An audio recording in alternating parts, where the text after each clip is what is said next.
Good afternoon, everyone. This is Ardra Estribu, one of the Commissioners of Student Election Commission of IIT Madras.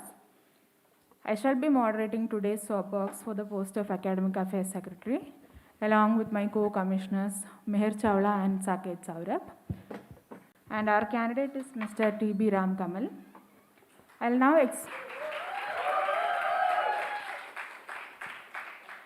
now explain the format of the SOAPBOX. First, we will begin with the candidate's presentation, which will last for 7 minutes. There will be no cross-questioning as it's a unanimous candidate. A sincere request to the general audience, please don't hoot or disturb him while he's presenting. We look forward to a very constructive and meaningful discussion. So we'll begin with Ram Kamal's presentation now. Over to you.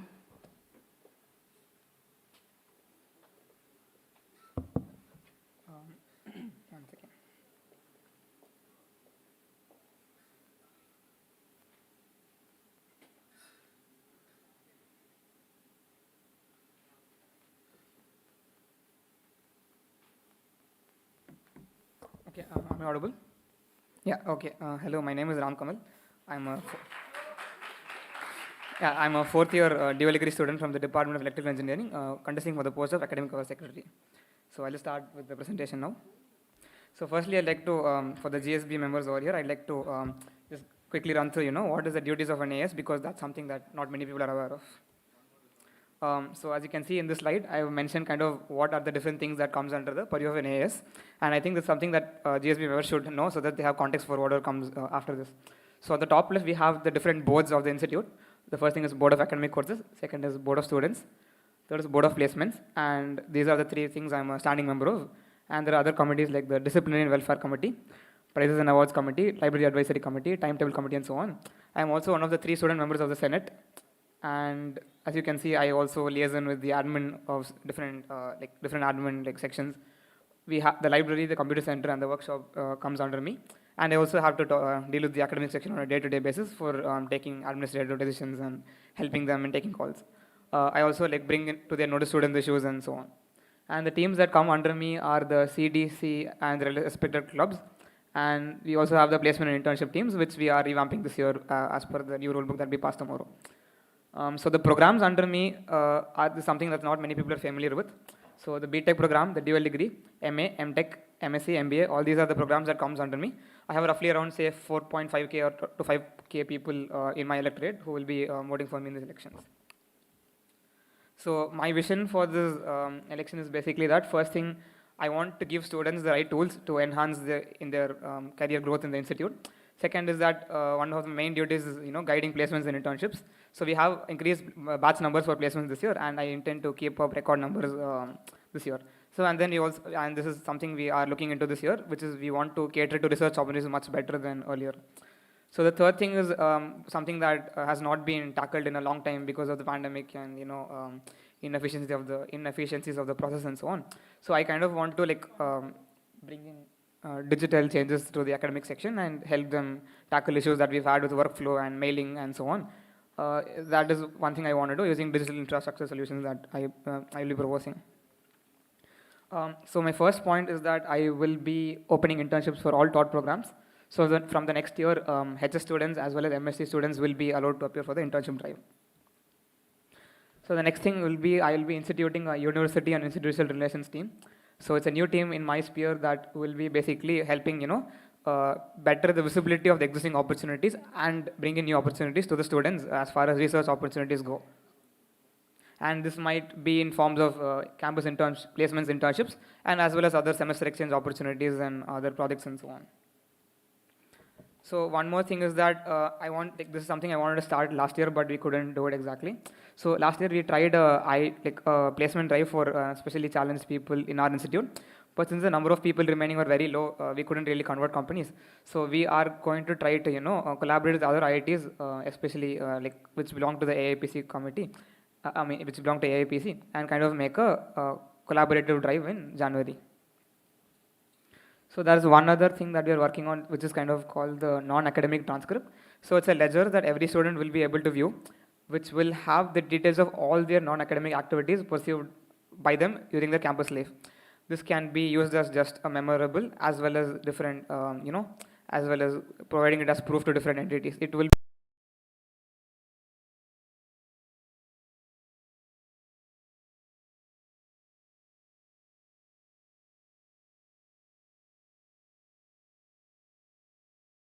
the pent-up academic load that students are having. So in the 4 online semesters, there has not been a good way to keep track of, which students are lagging behind in courses, and there's not been a central drive from the academic section to, help them clear their backlogs. So because of that, this is something I want to do preferably in the next few weeks to kind of help the students graduate on time this year as well as in the following year. So in the next 1 semester or in the next few weeks as applicable, I kind of want to remove, kind of help students finish off all the remaining coursework so that they can graduate on time. So one more thing I'm doing is that currently workflow is kind of inefficient in the sense that a lot of things that we would ideally like automated are not on the platform currently. The main reason is that operating on workflow is like doing an open heart surgery. It is a lot of vital data flowing through it. So we are kind of working on creating a supplementary portal that will house the new features, and the data from that will be fed onto the main workflow platform. So, and then we are also bringing back kind of a hybrid system to propose minors from each department and pursue them as per our will. So right now it's a very rigid system wherein there's a fixed set of minors. I would like to make it a little more flexible and as well as friendly for the acad section to process it peacefully. So one more thing I wanted to work on is the Saathi academic mentorship program.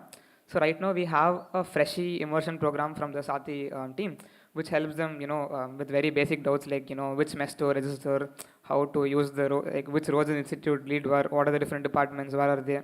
So basic doubts are handled by them. But I want a more specialized team to be existing to kind of help the students through their academic endeavors in the institute.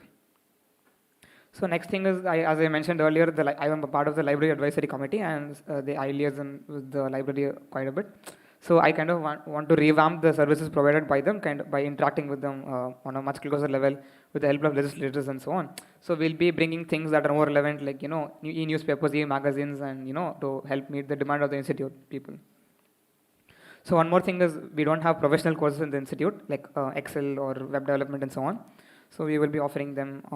We will be getting licenses to help students access these courses. So the next thing is, we have a behavioral insights club. So this is a new club that we're setting up to help further the cause of behavioral sciences in the institute. So this is something I wanted to show basically to kind of bring all my initiatives together and show kind of what it is I'm going towards. So as I told, BTech and dual degree students are part of my electorate and they form a large portion. And they are the ones in my electorate that stay here for the maximum amount of time. So it is better to pilot all my initiatives with them. So if you look at the life of the cycle of a UG student in the institute, if you look at the cycle of a UG student in the institute, he goes through the Saathi Freshie program. He will then get academic mentorship. He will be able to work in the clubs to enhance the skills. Then the internships and placements, like industrial or research, will be handled by the different teams. So the new team. Excuse me, sorry to interrupt. You'll have to wind up within 1 minute. Yeah, thank you. Yeah, so this is something I wanted to show. So the Saathi academic mentorship is something I'm trying newly. The UIR team, as I showed earlier, is something I'm trying newly. And I'm trying to add a few more clubs to make this more wholesome. So these are my credentials that over the past 3-4 years that I've worked on. I've been a part of Shastra Sarang as well as the placement team for 3 years. And I think this gives me enough exposure to understand the different dynamics of the institute and help the spear forward. Yes, thank you.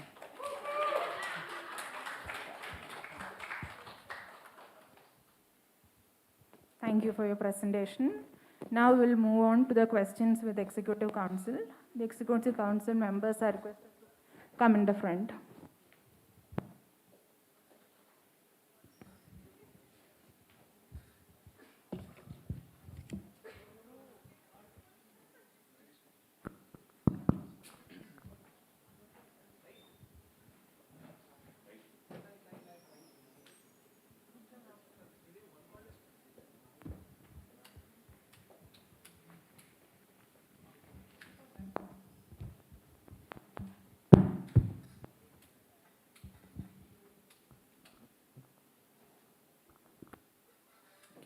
Hello? Yeah. So you've mentioned about this inclusive placements where you want to do a pan-IIT placement drive. So what do you think is the procedure to do something like that? So this is something that I want to propose firstly through the All India Placement Committee. So right now we have 23 IITs comprising of that, of which 10 are Group 1 and 13 are Group 2. So we have 2 members from our institute who are the placement advisor as well as the internship advisor who are part of those committees.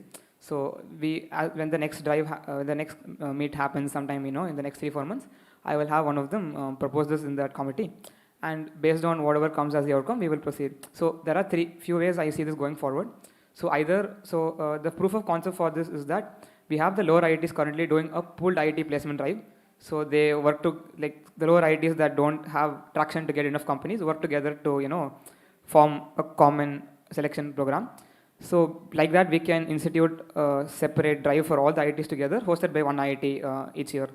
There might be one major issue in this, which is the sensitivity of data, in which case we might be having to, kind of loop in some Ministry of, Welfare and competent authorities to kind of help in the sensitizing, the different institutes about the data. Yeah. Okay, so usually such initiatives takes about a year or two to go ahead, right? So in that span, what do you plan on doing for these students? How exactly is the timeline? What do you mean by it'll take a year or two to go in advance? So usually, if anything you propose in the AIPC for them to form a committee, evaluate it, come back to you, maybe it's not possible to do it in this upcoming January, right, 2023. Maybe it takes 2024 January to do this. So what are you going to do for 2023 January in case it doesn't happen? So AIPC is capable of taking decisions at a pan IIT level. We can start off a pilot with 2-3 different IITs outside the framework. Okay, cool. And the next thing is the non-academic transcript. So it is heavily dependent on people giving you data and verifying the legitimacy of the data, even though let's say you are able to build a backend server for all of it, right? So how do you plan on channelizing data and how do you plan on getting it? Because we seem to struggle quite a bit with all the people giving us data just for resume verification. So yeah, how will you go about that? Yeah, so basically I am providing 2 incentives here for the different secretaries to channelize the data to me. Firstly, it is something they already make as a list, to give for resume verification. Secondly, it also helps in their initiatives of, creating certificates for their different events, as well as, for, let's say, for culturals, they will make certificates for LitSoc and TechSoc for the technical sphere and so on. So they also have that added incentive that if they can provide me the data, they can make some initiative of their own also done. So by helping me, they're also helping themselves. So that is why I'm confident that this will go through. Okay. And who will maintain the security of this data? Because it seems to have quite a bit of sensitive information that shouldn't be tampered with. Yeah. So right now the placement team and the placement office, which comprises of a few staff that are employed by the institute directly. So these are the people who are currently maintaining the data of student resumes as well as different sensitive data regarding companies and contacts and so on. So they already have a good amount of sensitive data that they are safeguarding at the current instant. So and with respect to students, their data of achievements is something we already have in the form of resumes. This is just an added step for that, and I don't think there'll be any specific requirements because we already have such data and we are safeguarding at the moment. So there's nothing new we're getting from the other teams that we don't have already. So I'm confident we can safeguard this data. Okay, now coming to this internships for all taught programs, you know that currently in the placement process, the HS program and the MSc program are the ones that have poor placement percentages, right? So it is likely that it will continue in the internship process as well. So how do you plan on tackling the both of this? So firstly, to start off, this is not a step, this is the first step towards, supply and demand is a two-side problem. So first we have to let the students come into the process, and only then we can start pitching it to companies and then start by closing the gap. So right now, main reason for opening the process for HS students is because management consulting firms that come for the placement process and have recruited them in good numbers last year are also coming for the internship process. So in such a scenario, if they do sit for internship, they will get a few number of offers, and HS is not dependent on us for internships and placements. They also have their own drive. So because of that, this is an added initiative to help them out, and it's still optional for them to register. It's not like everyone has to register. So the department drive that you mentioned, right, that happens for the HS department. So they have come to us, asked us to be included in the institute drive because their department drive is not as effective. So they will, in effect, they'll be dependent on this institute drive to drive things forward. So do you think the people who are working for the HS internship drive should also be working for this? So the H's, if you are not aware, they have a placement team as well as an internship team inside them. Yeah, they do. So, yeah, so the thing is they also are working on something called the pre-placement intern drive, and they are experimenting quite a bit over there. So that internship team can handle this as well and then see where it goes. And the thing is they will be working full time just for their own department. So it is up to them to bring up in good initiatives to help them their department out. So the problem with most department independent drives is that they don't have enough people. Same problem as PWDs, right? They don't have enough people for companies for them to sustain and come in. So yeah, that issue will in turn propagate. Yeah. So that is something that is inherent with the nature of that program. We are an engineering institute and they are a humanities sciences program. And a good amount of them do not go for placements. Only in the recent few years, the number has been growing. And we will find out ways to combat that by, like recently as well, one such initiative towards that we will be working on is that the HS student wanted more ways for them to get equipped with technical skills so that they can help themselves. So even if we can't directly bring in companies that are relevant to them, we can still equip them to handle the process that we have already. Good.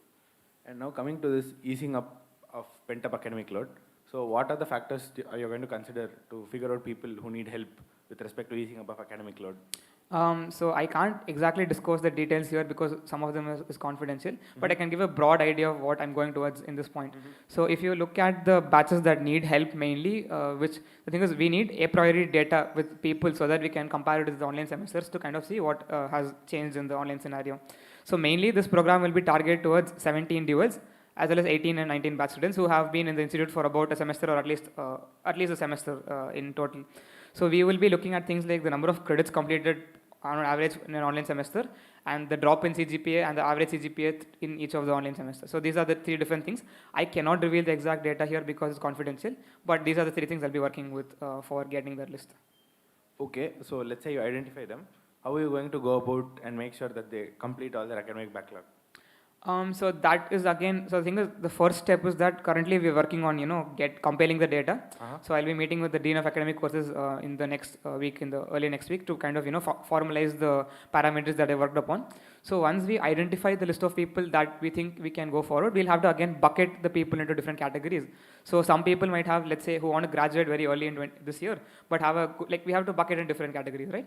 So for the 17 batch who are graduating now, we'll have to come up with very extreme measures to help them graduate. Maybe for different courses, we might have to keep exams based on just quiz one syllabus. Again, it's very subjective because first thing is we want them to graduate.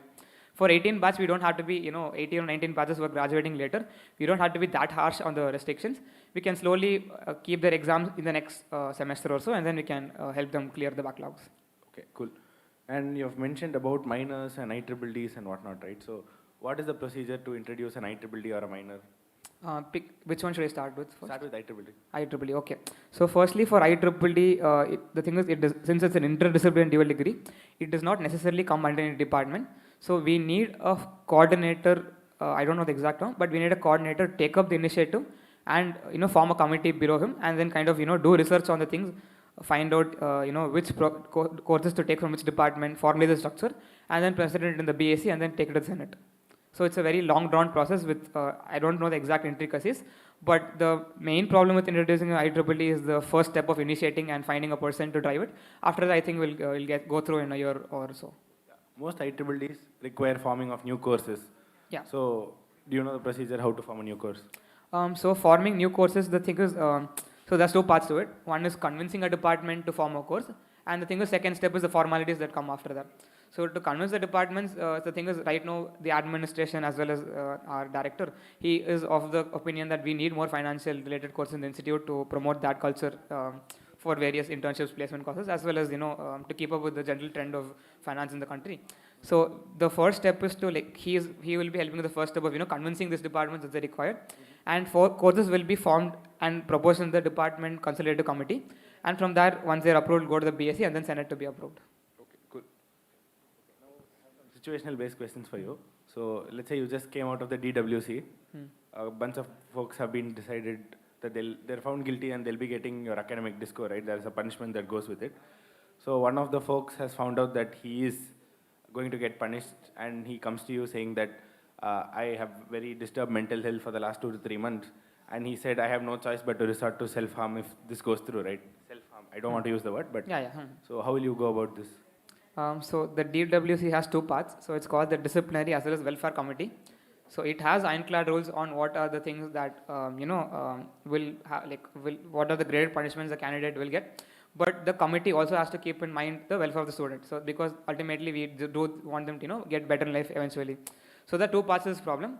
One is what can we do academically. So we can firstly reevaluate his case and see whether it was actually the grade of punishment can be reduced to ease his cause. Secondly, we actually have to get the student help because this is a serious matter that cannot be taken up just by the academic secretary.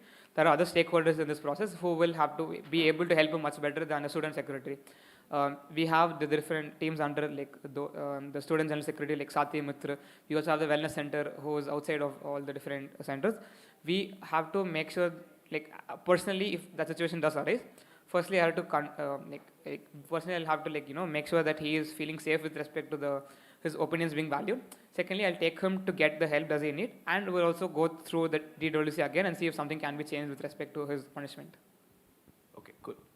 So, yeah, the next question is that every year there is a bunch of folks, right, who is on the borderline of 8 CGPA, slightly lower than that, who will come to various people, especially the academic affairs secretary, and say that, hey, why can't the cutoff for converting to a dual degree be reduced, right?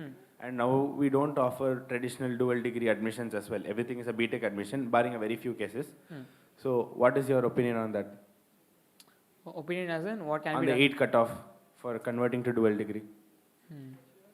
So the thing is, the 8 cutoff, so it has been in place based on certain factors, like the number 8 itself. The thing is, if a student converts from a BTech to a dual degree, the department needs to deem him valuable enough so that they can spend that extra effort into him, so that they can get a good research paper or a project out of him. So that is the intention behind the CGPA cutoff, and the rule is there in place.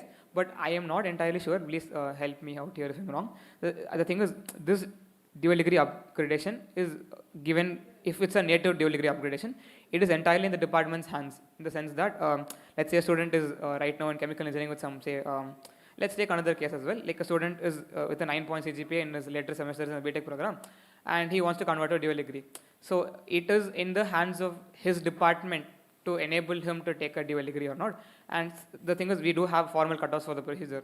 So in this case, as well as the case you have mentioned wherein the student has slightly lower cutoff, the department and the HOD can take an executive decision to give him a dual degree in case of extreme cases. So ever since the dual degree program was removed from the JOSA documents, right, it's completely in the hands of the department to choose whether they can give it or not. Until the time it was in JOSA documents, the rules were strict. You cannot play around with anything. Okay. Since it is removed from the JOSA documents, you can, but still there is no formal procedure for any student to apply for an exemption. It is still treated as 8.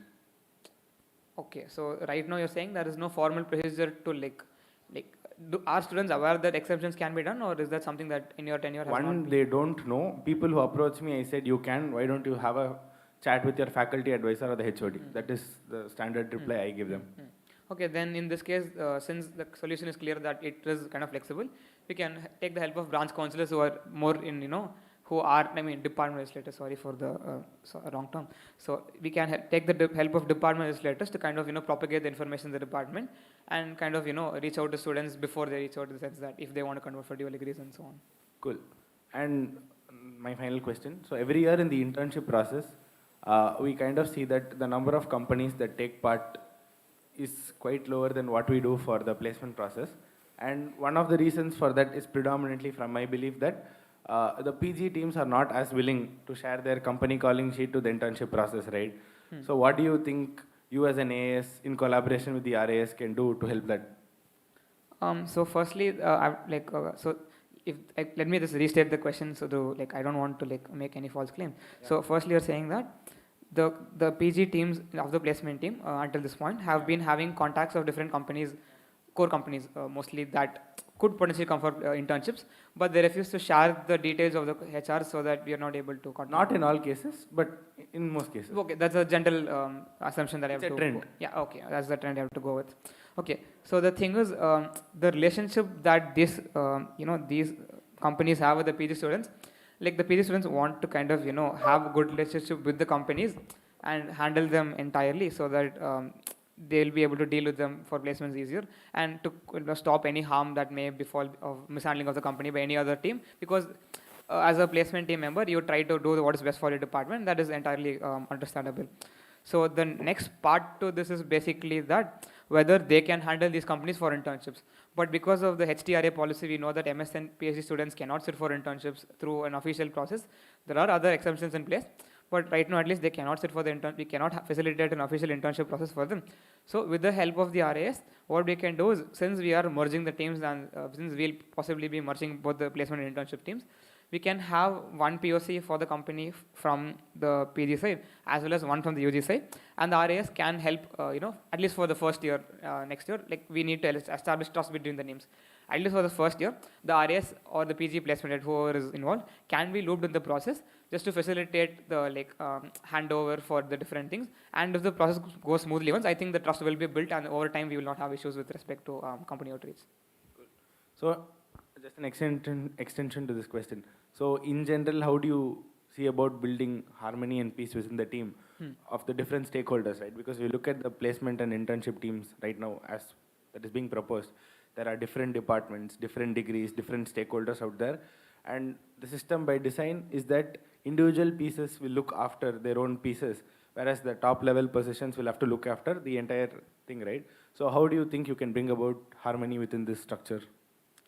So the current placement team structure, I think at least this year, we managed to have a good amount of harmony between the teams. So if you look, so the proof of concept, if you see for that, is the IPR team that I was heading last year. So it is a team that handles non-core companies exclusively almost, but we are trying our level best to open companies for all the departments.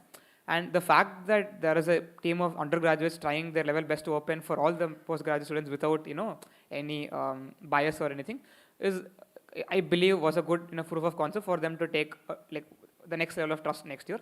But again, there are more problems to this. So if you look at the next slide, we have core companies wherein the PG departments want to try their level best to increase offers for their own department. So in this case, it is up to the UG and PG teams to build a good rapport even before we get to the odd semester, wherein most of the placement also takes place. So we have, as the governing council that we are proposing next year, we have more eyes on the entire process, and it is up to us, more than make sure the process is going right. We need to make sure that the harmony is kind of built before we go into the process, rather than there being doubts with respect to the team members of their integrity, and then issues coming later on. It's better to start building the trust now with processes and initiatives rather than going chasing it after it later, after issues arise. Okay.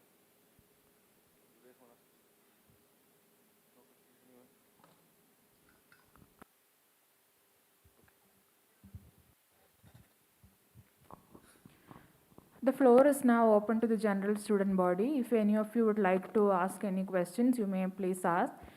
Ensure that your question is short, concise, and to the point.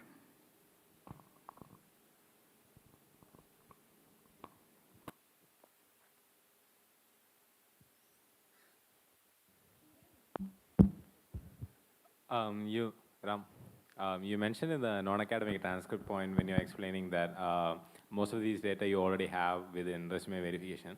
So apart from speeding up the process for resume verification, does this initiative have any other advantages? Okay, thank you for asking that question. This has one upside that has not been mentioned by any other feasibility report of other candidates, I believe. So this initiative, more than the placement team, it is helping many of the deans and advisors that are present right now. Let me just give an example as to explain what is the case. So I'll tell one major factor that is clawing away at the time of our deans and advisors single-handedly. So the top IIMs of our country, when they have their placement process, they have a constraint that students who are sitting for that process must get their resumes verified with the help of their parent institutes of where they got the points from. Let's say an IIM alum goes to IIM Ahmedabad and then sits for placements. So when he sits over there, let's say he has a POR saying he was the placement core of the mechanical department. So the thing is, apart from getting that point verified, he will also have certain claims. He will claim that certain percentage got placed that year, and there are some year-on-year offers and increase, and then some new companies came and so on. So those claims have to be verified by the parent institute and specifically a professor or a competent authority in the institute. So what happens right now is that a person from an IIM sends a mail to his exist the successive course or the advisor or any decentralized authority. Like there's no standard method that they go for. They kind of shoot the arrow in the down direction, and it kind of gets directed towards the respective advisor, and they have to consult with the secretary in charge and get back to the mail saying this is approved. And the thing is, there will be an IIM email ID in that thread to which the response will go, and then they will use it as proof. So one thing we are proposing with this current portal, is this part clear to you? Like till this point, are you able to follow? Yeah, okay. So after this part, what you're trying to do is, in this portal, we have the database of all the students and their PORs and their achievements and so on. After that part is uploaded, what happens next is that we'll give alumni access to their own accounts. So they can log in, see their own achievements. So the next part of this is they'll need individual points against this. So again, this may not be the final implementation, but this definitely solves the problem. Like this may not be the final version. We may come up with a better solution, or there might be some small hiccups that we might have to go through. So one way to solve this issue is that let's say you have the point of a mechanical engineering department core. You pick that point, you write a description against it, and you raise a ticket saying, I want proof of this, send to this particular email ID. You put, let's say, IAMA proofs at, CV proofs at IAMA dot something will come. You put that email ID when you're raising the ticket. So that ticket will go to the concerned secretary, who can approve or send it back to you. It's like resume verification at this point. So they can approve or send it back to you. And if they approve it, it'll go to the concerned advisor, who can approve it. It's just a click of a button for them. And the system will automatically generate a mail from a competent IIT email ID, which we will advertise to all the IIM saying that it's an official method. So that mail will be sent to that corresponding IIM which they mentioned with the data of the POR as well as the relevant proofs. So this is one of the structures I am looking at as a final solution. And this thing may not be of much use to the placement team, but in the long run, it is very much a need of the hour, because different, like the dean of students, the dean of academic courses, and the different cultural advisor and co-curricular advisor and so on, a lot of time of their year in their POR, or so to say, goes in verifying these proofs when it comes to the admission seasons. So this is something that will solve that entirely. So this is a big plus for those people, and this is like 50% of why you're pushing this point through.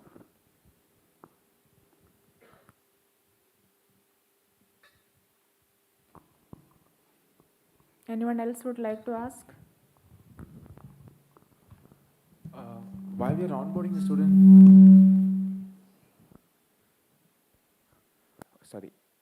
while you're onboarding the students onto the internship or the placement portal, you'd be requiring some details about the students from varied programs from the academic section. So historically, there has been some sort of delays in getting those information. So what is your plan to channelize this flow of information from the academic section to the placement or the internship office? Delays as in what form? As in, say, the timelines makes you that you want this information around the 15th of July. And we reach out to the academic section requiring this information, but the information reaching us will take a lot of more time. So yeah, for the same thing, I wanted some information in the academic section.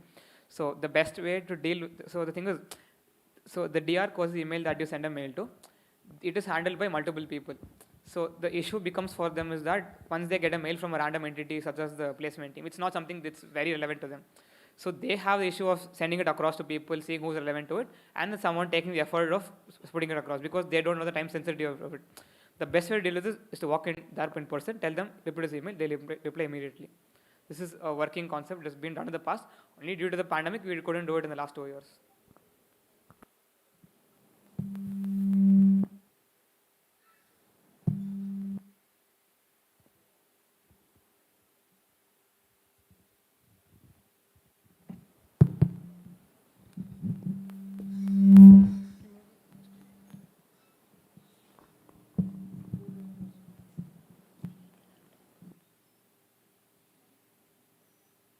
Do we have any questions from the audience? Yeah, can I ask a question?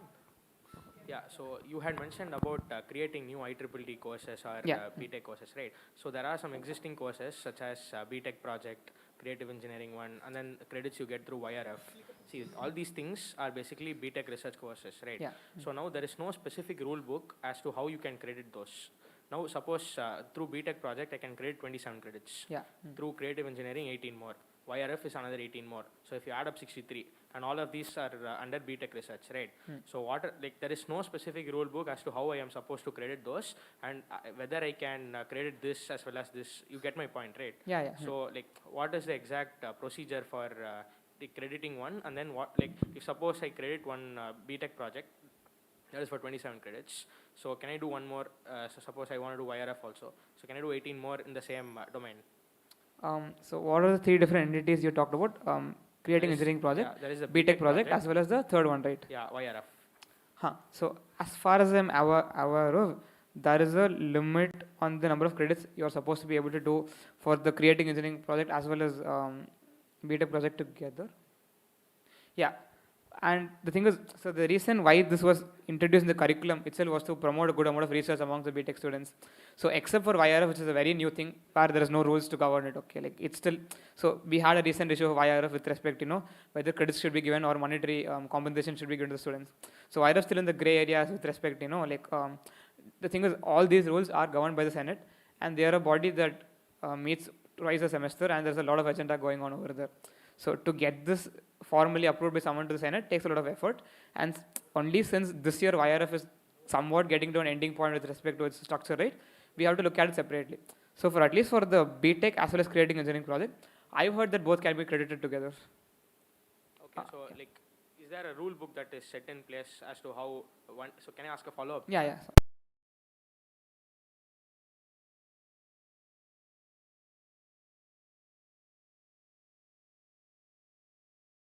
So crediting projects as well as this thing, there is I'll go to even a basic level with respect to how courses should be allotted with respect to different categories, like which should be put in professional. There are soft rules regarding that. So at this point, there is no rule book that is accessible to the students, but it is the job of any HOD of that corresponding department HOD. It's his job to clarify these things. But I think with next year, one initiative that we should do with the help of Raj counselors is that at a department level, we need to make kind of not necessarily a rule book, but at least some place where the data information is available with respect to these FAQ frequently questions that are asked among students, like course categories as well as these project crediting. So these are recurring. So the thing is, one more thing. Sorry to divert. But yeah, the thing is, for each department, there is one prof who is in charge of this ID project, the UGRP project. So they were also aware of the details of this, this project, how it can be credited. So the HOD is the ultimate authority. There's one more person who should be knowing about this stuff. But the exact rules, I'm not sure. Like you said rightly, there is no place where this is officially recorded, I think, because but that is accessible to the students. The place where this will be recorded is in the minute of some Senate, which we don't have access to. But at a department level, there should be some way to get that information and disperse it to students. So that is something we can work on next year. Okay, thank you. Now we'll have a question from, we'll come back. We have a question from one of our online audience. Our Deputy Head Manogna will say the question now. It's from Shiva Subramaniam. Is he here? Okay. His question is, how feasible is the introduction of IDDD financial engineering as mentioned in your manifesto? Have you talked to the relevant stakeholders? So the thing is, financial engineering is one way to bucket it. So the thing is, so I'll tell you the motivation behind this thing, okay? Because starting an IEEE, like I also mentioned in my feasibility report, is kind of a long and cumbersome process. So there are some initiatives that I could want to take, but it has to be supported by the administration to see its end result. So why IEEE financial engineering is something specifically I mentioned is that in the last Senate meeting, as well as the meetings with the last Executive Council members, Kamakoti sir has expressed his concerns with respect to the number of financial companies that come to the campus and with respect to the number of courses we have in the institute. So since it is something that is driven at a director level, this will percolate much faster than other things. And why I have proposed financial engineering as a solution to that is that financial engineering is a very well recognized course across the different US as well as Europe, the different states and countries over there. And the thing being, if it is introduced, I think it will rival data science in terms of the participation that it sees, unlike the other IEEEs that we have right now. So it will be very sought after. It will have a good set of courses. And I think it's very feasible because it's been driven by the director, and that is the answer I would like to give for this question. Now the audience can ask question. Am I audible? Perfect. Yeah. So, the Global Engagement Council is currently working on, our global internship program. How much involvement do you expect you'll have in this? Where does your portfolio end, and where does the JSA, workload start? Okay, so it's a good question. So I will give a parallel with respect to the ESL intern fair summer intern fair that happened concluded last week. So as far as I'm concerned, the institute internship and placement process, we have a very strict boundary with respect to which companies we allow on the portal and what we do. So the way I see it, at least, the summer intern fair that took place with respect to ESL a few weeks back, and the global internship program that you guys are proposing, are kind of experimental programs with respect to the results. So for ESL, the program that they had, right, the numbers basically say that 50% of the offers never come through. So these are very low-level programs. It's a very experimental program that has a lot of flaws in it. So the global internship program being proposed right now, the fees, I've heard about the program, and the basic idea is that you guys will go pitch the internship concept to MOU universities, startups teams over there, and which will be similar to our ESL. So and if it's kind of similar in competency, the result is right over there. So the thing is, we will kind of facilitate our portal as an end result. We will let our students appear in your process, and once it is over, we'll get the results, and the ones who get an internship and we are sure will go through, we'll remove from our process, and we'll upload the statistics on our portal. The fees we can talk about later.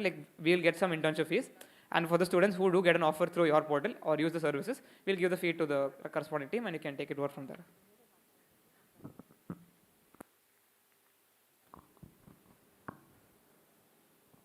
Now one of our commissioners, particularly our chief commissioner, will ask you a question. So since the standing committees has not been placed since last 2 years, so as an executive council member, if you're elected, how would you like to make sure that you are accountable to the GSB as well as SLC in terms of effectively getting your rule books and other reports which the executive council member is mandated to submit in the SLC, scrutinized as well as regulated? So how would you ensure that you are accountable to the SLC? So one just quick follow-up. So this year, do you think there's a good chance the standing committees will be back because we'll have much bigger strength in the SLC? Yes. So that in that case we'll go with the existing procedure. But in case that is not. In case if it's not there. Okay. In case the committees cannot. Yeah, be because formed we are on the boundary. We are not sure if we are having we'll a full-time SLC or correct, not. Correct. So the thing is, as a secretary, in general, let's say, even with respect to the existence of standing committees, we don't have graded punishments as to what we give to a secretary back once they're under the tenure. Have they underperformed? Have they done very well? There is no graded punishments or incentives for them to actually work towards it. So as far as I see it, the reports are just documents and they are just taken forward. I think more than thinking about this, the secretaries have to themselves start stepping up and then do the process by themselves. And the SLC can kind of convene every once now and then, and the secretaries can just come up with their own reports directly and present to the SLC without a standing committee assessing them. Okay. Tell me what all reports and their timelines you'll have to submit in SLC, plus what is the quorum needed to get them passed, and tell me about the budget as well. What is the quorum required for budget as well as the passing majority of that budget? No, could you start again? I'm sorry, I didn't get tell me what all reports you have to submit all in reports. SLC. Reports as in the midterm reports, or what kind of reports? The committee reports as well as which you have to submit to the SLC, plus their timelines and the quorum which is required to pass those reports in the SLC, and what is the quorum required for budget and the majority which is required to pass them. Okay. So SLC has bills, resolutions and constitutional amendments as the fundamental concept. So I'll finish this and get to your exact question. So for constitutional amendments, you need more than 50% of the SLC maximum strength to be over there, and a 2/3 majority to pass it. For anything else, there needs to be a simple majority to pass the proposal through. So for reports, I believe, if I'm not wrong, There is a midterm review that I have to submit somewhere around December or January. And the standing committee report that will come later, that is made by the standing committee. So I think that those are the broad timelines. And for the budget, so typically it has to be introduced around the start of the tenure, at least in the mid of the tenure. And I think the simple majority is enough to pass it through. So for budget, you need 2/3 majority. Okay. But for any other legislation, Okay, as but you this is said, the- it's simple majority. Yeah, fair enough. Thank you. We'll take question from the audience now. Yeah, I want your opinion on something. Do you think it's fair that HS kids are allowed to sit in the same profiles in companies as BTechs and duals, given that BTechs and duals come from JE and HS kids come from HSE, which is a completely different kind of entrance exam, and I'm sure most people would agree, definitely not as competitive. So do you think it's fair that they're allowed to sit for the same profiles like that? As long as they stay in the same hostels, even eat in the same messes, it's fine.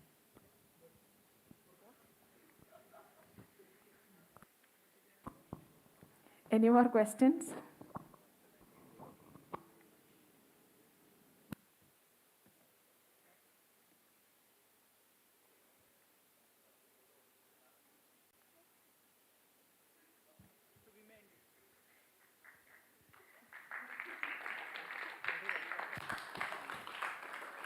If we don't have any questions, we will conclude the session.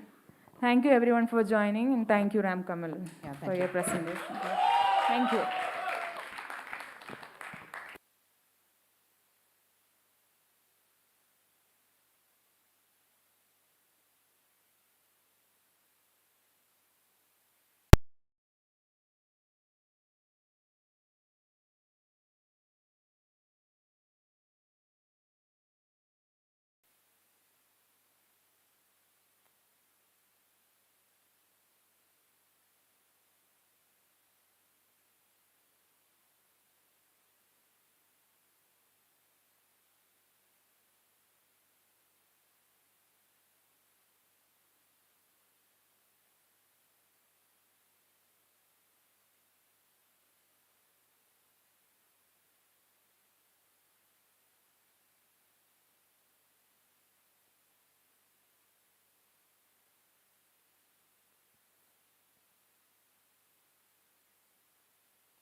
Good evening, everyone. My name is Mihir Chawla, and I'm the Chief Commissioner of the Student Election Commission here at IIT Madras. I, along with my co-commissioners Adra and Saket, would be moderating this soapbox. I'll now explain the format of the soapbox. First, we'll begin with the candidates' presentation, which will go around for 7 minutes. Post that, we'll be moving on to the Executive Council questioning since there are no opposing candidates. Then we'll be taking audience questions. A sincere request to general audience to please maintain decorum and follow a code of conduct. And please do not heckle or disturb the candidates. Shriram, you can come and present.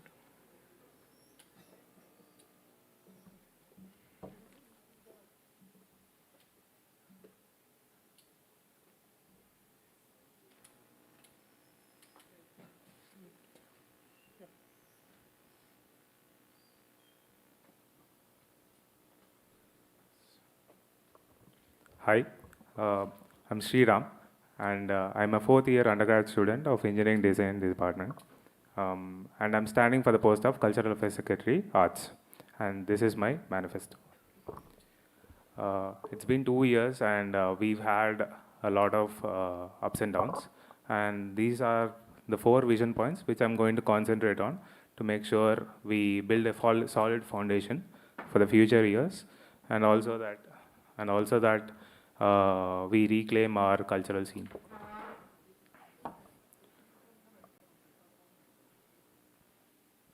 Starting off, my first manifesto point is of transforming Institute into a cultural hub. Right now, INSTI is barren and has no cultural monuments or landmarks. My aim is to transform our INSTI into one that displays our culture and also promotes art. My main point is about setting up an INSTI radio. So we'll be setting up INSTI radio, which will have a dedicated team running it. It will have year-round activity and programs. It has a 3-phase program where we'll be starting off first with a free online internet radio platform. And then slowly we'll move on to phase 3, where we'll be setting up our own frequency station. Next up, we have the Performing Arts Festival. It's our first ever collaborative project between all the arts contingents. To visualize, it's sort of like a Broadway play. And it's a large scale showcase of a scale which we've never seen before. And it also gives the contingent a lot of, it gives them an opportunity to display their talent and their collaborative efforts. For visual transformation, so I'll be transforming the campus visually through sculptures, wall paintings, and art projects. These will be depicting our heritage, our culture, and these will be set up at cultural hotspot and wherever people gather a lot. We'll also be setting up an art gallery. So it has 2 phases. We'll first be setting up a temporary art gallery at the starting, and then it will be a proper platform to publicize INSTI talent in arts. Next up, we have fostering culturals. It's not only about pushing people into culturals, but about making it more comfortable for them to take part in and easier for them to be part of. So these are the points regarding that. Board of Culturals, it's a student board consisting of event scores, Culsex, and all the lit and SOCSEX of all the hostels. This will give a platform for all the hostel residents to publicize their concerns on an institute-wide level. The Linguistic Club is a club which promotes learning of Indian languages through cultural activities. We'll also have cultural camps during the vacations. The target audience are mainly freshies who have workshops, then people who want to develop their skills and who want to give unadulterated focus to their cultural endeavors. This is a documentation hub hosted on the Sangam website. We'll be documenting everything, every Sangam event, every small regular occurrences as well, and all of them will be available on the website to look back on. The magazine incubator is kind of like the Sangam incubator, but for magazines, where we'll be promoting people who want to explore a particular sphere, and they'll be given assistance and budget for that. PG immersion, so we'll be having exclusive club initiator events after the club weekender, only for PGs, and this will be for timings which are suitable for them as well. So for Sarang, my main aim is to make sure that we have a solid Sarang and we stick to the basics, and also that we make it sustainable for the future years. These are my points for it. Mardi Gras, it's a weekend extravaganza, which will be kind of like Sarang, but we'll be organizing it during the odd semester. We'll have a free pro show during it, a few celeb talks and events and the whole work. And the main reason is that it will increase hype for Sarang, and also it will give all the Sarang teams ample on-ground experience. Sarang village is Nova Vertical during Sarang. It's a 5-day theme zone in front of the CLT lawns, and each day it will depict the theme of one rural area. Media Confluence is another Nova Vertical. It will be catering to the untapped region of mass media, journalism, and writers. And it will be a 2-day conference, and with scope of expanding it for 2 further days. A marathon will commemorate the start of Sarang. It will raise awareness about that year's social campaign as well. And finally, we have the organizing team. For the organizing team, it's about making it more professional, also giving them a steep learning curve and good value even after they graduate. So I'll be implementing a formalized work platform which will ensure clearer communication, cross-team communication between all the teams, and it will also ensure better collaborative efforts. Organizer's portfolio will give the organizing team a lot of recognition, which they usually don't get for all the small tasks they do. And at the end of the year, every organizing team member will get a portfolio dedicated to them, and that can be showcased in any platform. Club crazy structure. So all clubs will have a code of conduct drafted to guide their working and new initiatives. And their existing duties will also be updated to include some essential additions. Finally, these are my credentials. I am the present event scorer of Sarang and Sangam. I was a convener for Oratory Club and Comedy Club. I was a member of the Oratory contingent and the Comedy contingent. And during my second year, I won silver at IIT. This is Sriram again. Thank you for coming to my SOAPBOX.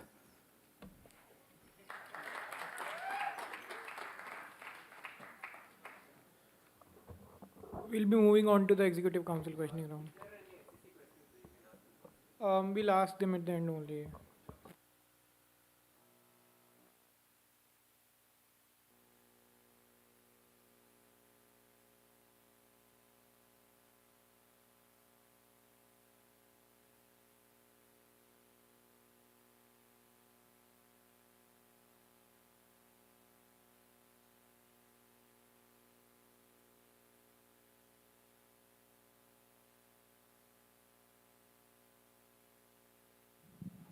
Hello.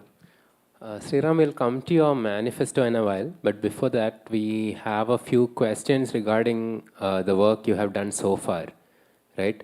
You've been, you only put up your credentials from the event, from the cultural sphere, right? But you've also been a part of other teams so far. So one thing is, we've received complaints about your tenure as an event score, about you imposing your ideas on a few clubs, you not listening to the conveners, and a lot of clubs are unhappy with your tenure as the event score. Okay, this cannot be what a CulSec candidate is, or as a CulSec you have to be responsive to the suggestions and the concerns of your team members as well. That you will, so that is the first part I want you to respond to. And Sarthak has also a few points to add. Yeah, you can answer the first part and then I'll ask the other ones. Yeah, to respond to the first part, as an event score, we usually function as a team of 3, and we are also, what do you say, made to implement the Cul-6 vision as well. So when we have a lot of things to balance, and especially in an online year, there was a lot of miscommunication about what the primary focus for that year was. And when that happens, we had to make sure that some of the clubs were happy and some of them would be unhappy with the So, visions.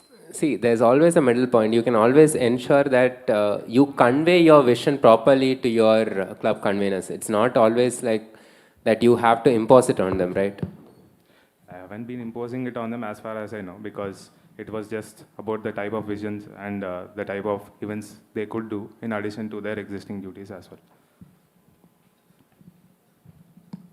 So adding to this, you were the GE event score last year, right? So you haven't mentioned in the credentials, but that's fine. I mean, you are applying for the cultural affairs secretary. So regarding that, you were the GE event score, you were the sole person. And even though your GE course asked for a team, but there was no team, you were the only person and there were no managers or even deputy heads for that matter. Why is that the reason, and why wasn't anything done during your tenure last year? I mean, that's concerning because you are also applying as a cultural affairs secretary, and you will have a very important position in the institute cultural sphere. And if that has to continue during your tenure, then it will be a very bad tenure for the cultures as a whole.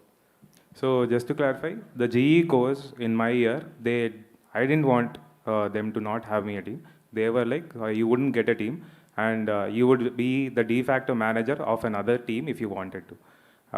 And that was how I was given it. I was the core in name only, and that's why I haven't mentioned it anywhere as well, that I was a core, either in my resume or in the credentials here as well. Right, so that's fine. But as a head, don't you think you have the responsibility to, even if the codes are saying that, okay, you should not have a team, but something should be done in your tenure, right? Like literally nothing was done as an events head. I was part of I was a manager of the World Culture team, Right. and I was in the core of that team. So whatever suggestions I could give were not going to be implemented unless they were approved by the course. Right, I'm not talking about the World Culture team at all. I'm talking about the GE The events team is basically going to conduct whatever the World Culture team does. No, And that's not true. This year, the events that are happening as part of the GE events are completely different from what the World Culture team is supposed to do. So during my even though it's tenure, it was completely different because they were like, you would be doing the part of mainly executing the events that the World Culture team would ideate on. That was the debrief I got as well. I think we did not go in the details, but still, I mean, my major concern is as you will be handling the cultural sphere of IIT Madras, which has been there for more than 50 years, and this is very important for the IIT Madras. And if you were not able to perform as a GE events co, then how should the GSB expect you to perform as a cultural affairs secretary? That is my major question, nothing else apart from How many events did you conduct as a GE event score? None. I was a GE event score by name only. I was actually the manager in the What World does that Culture. mean? That means that they gave me the PR and they were expecting us to go back on offline. If we went back offline, I would be conducting the international. This year, even while This the year tenure was it was online, different. there were a lot of events that were conducted. Yeah, it was different. But that was the first time the GEC whole structure was implemented. So there was not going to be that much focus into each of the vertical. No, but then the verticals, if the focus wasn't going to be there in the verticals, then why were the verticals created in the first place? It was the pilot No. team, so obviously there would be some, And the pilot team continued, right? So the team continued for a reason. The reason was that there is scope in the team for the team to work. And even that, like given that as a fact, then for the first tenure, nothing happened and still the team continued. That means that there is a scope. If nothing happened in the first tenure, then the team would have been scrapped, right? That is correct. I'm not saying for they're a not fact. a scope, but in my year, they were concentrating on different things. And obviously, they would have seen that there were scopes in different areas, and they would have continued on that. See, there are also complaints about your tenure as the hockey club convener. Yes. Do you want to respond to those? Yeah, definitely. So the hockey club convener, no one else was applying to it. I took it up purely as, because I was part of the hockey club probables, and no one else was applying. I took it up voluntarily. And the work I did was, basically during online, we couldn't, hockey is a very difficult sport to do online. So whatever we did, I gave them a personalized training plan for beginners, intermediate people and advanced people. And I created a group for it as well. And it's all documented in... So now that this semester has been offline, yes. right? Yeah. And what did you do this semester as the hockey club convener? So I conducted the NSO selections, both. That is your duty and responsibility. And you will do that. I conducted the beginners camp where we had a majority of PG people attend, which was a first. In follow-up to what you said about no one else applying, we don't have anyone else applying for Kallats also. So what does that tell about no one else applying? That just means that, this is going to be something which I'll have to learn from my mistakes before and make sure it doesn't repeat again, which I've been showing multiple times with every year as I progress. Okay, moving on. So you've talked about a formalized platform of communication for the organizing team, right? You've told Meta something in that. So if you felt this was necessary, why did you not implement it during our tenure, especially given the fact that we had an online tenure? And don't tell me that you realized the problem this year because you are also an online convener. So the work platform wasn't implemented before because the plans I had for it were different. So the platform which I was going to do it was Discord. And a lot of conveners, as they said, I didn't want to impose it upon them. So I didn't do it. I think we started using Discord last year itself. Yeah, that was, I wanted to do it. We for started all the using teams. Discord in 2021. Yeah, I'm not saying I wanted to do it for one team. All the teams I wanted to do it. We're doing it for all the teams. Yeah, we do it only during Sarang, not throughout the year, right? Do we do it throughout the year? Yeah. See, if you were a responsible core, yes, you would have made the events happen on Discord, or like you would have had meetings there. You would have, there was a platform that was set up for use.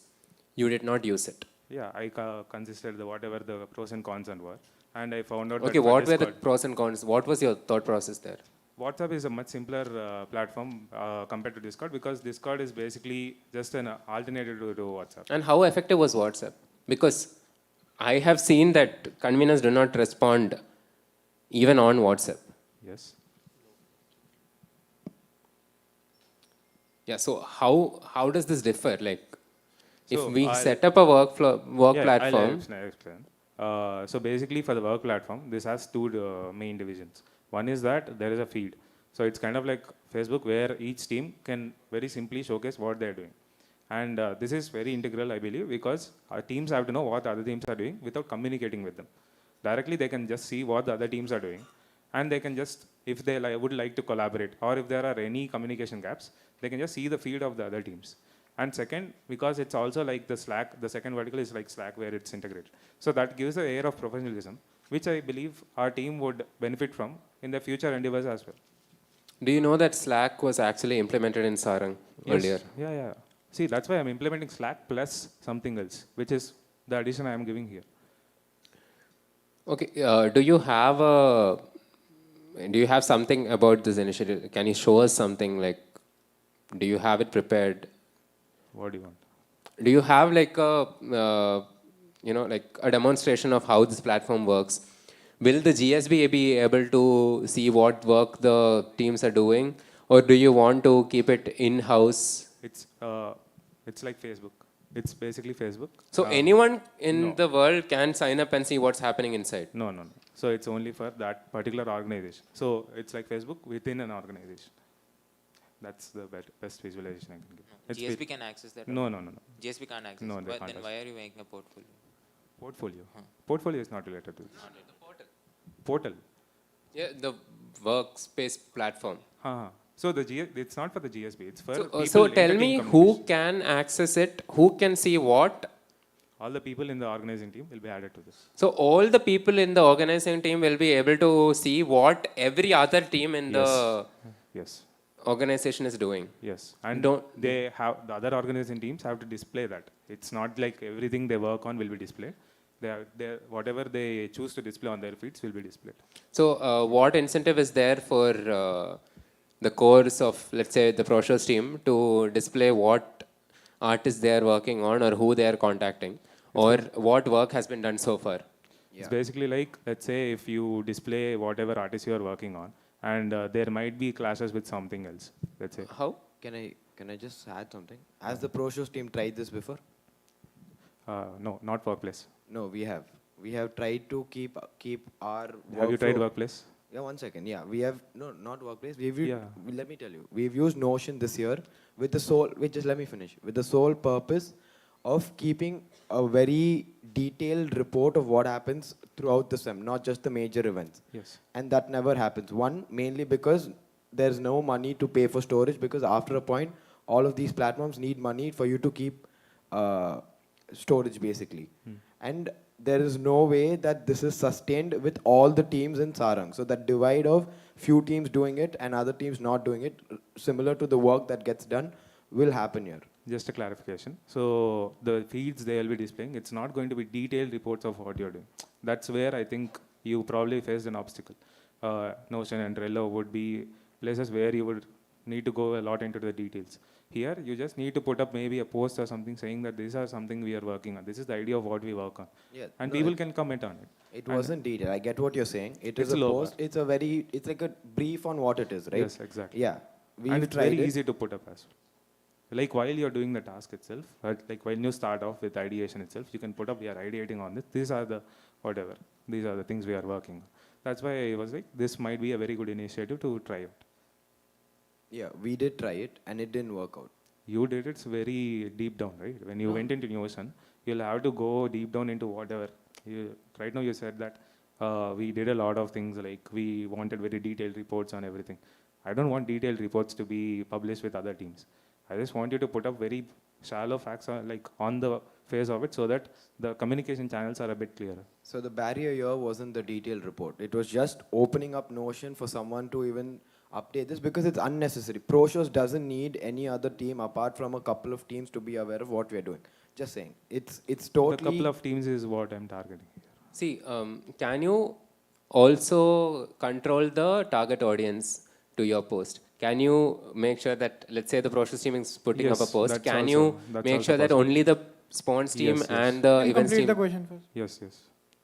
That's also possible. Okay.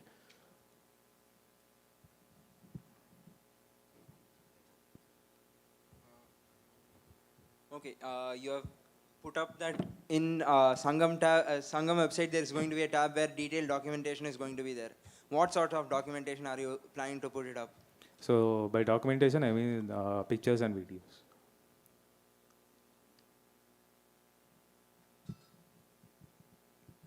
Don't you think the documentation is being done by the QMS team already? No, this is pictures and videos. Yeah, Media Club is already, covering all the events and doing the documentation. They are covering only the major events. I have updated their duties so that they cover everything in Sangam. So you have just updated their duties? Yes, yes. Also, coming back to the first point, right? This is again about your work ethic as a core, right? So the Sangam events budget for this semester has not been presented yet. This was supposed to be presented in January. Why is it so? Like, why has that not happened yet? It wasn't supposed to be presented in January because the previous budget we had was till the second trimester. Okay, let it be till the second trimester. The second trimester ended in... Yeah, it's ending now. Yes. Okay, so... I mean, like, there are not going to be any other... Both of the Culsects have mentioned that there are a limited number of SLC meetings that happen. Yes. And we have also asked you repeatedly to present the budget to us. Yes. Why was the budget not presented until this week?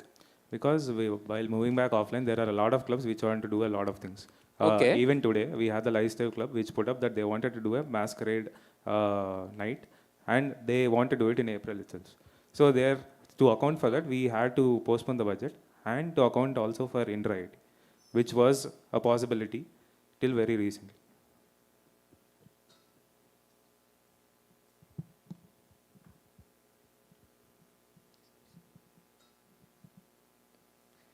But so this is on your long-term investment point. Yes. you presented the budget to the Cul6. You know that this year, almost 4 or 5 out of the 7 items you have put, stage lights, media equipment, dance mats, full-size mirrors, music equipment, we are going to purchase this semester. Why is it in your manifesto? Because I want to be accountable for it, and I'm pretty sure that we won't get approval for all of them. How can you say that? Because we don't have the budget for it. How much do you have budget for? Shouldn't you answer that? You are the events core. You're supposed to know how much we have budgeted for. Yeah, and whatever we budgeted for is not the full list, right? Yeah, that's not the full list, but like we are saying, It's about 4 to 5 or 7 that we are covering in this budget. We covered drama and we covered media. Nothing else. No, I'm talking about the. We've also covered music, and we are also covering the parts of media. Only drama is fully covered. Everything else is only parts of it. Okay. Don't you think proposing long-term investments and the budget is part of events course and convener's job? Is it worth a manifesto point? It's not about worth. It's about showing the GSB that I'm going to be, investing part of your in. job is what I'm saying. Why is it part of my job? It can be, I can do short-term investments as well. It's not a required part of my job as well.